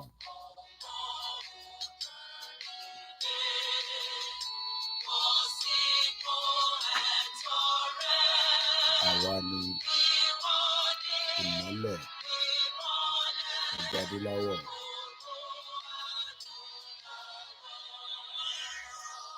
Báríkà Jímọ̀ fún gbogbo àwa Mùsùlùmí tí gbàgbé pé ní Friday ìní. Àwa sọ pé ìní. Òun ayọ̀ la máa sùn. Gbogbo ẹni tí ń bá dárúkọ ẹ jọ̀ọ́ ẹ má fi ṣèbínú.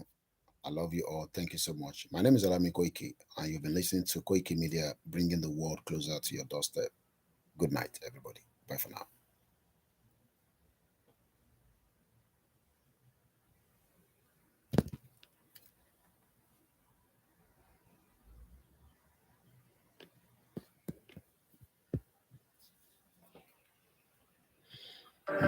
I like this.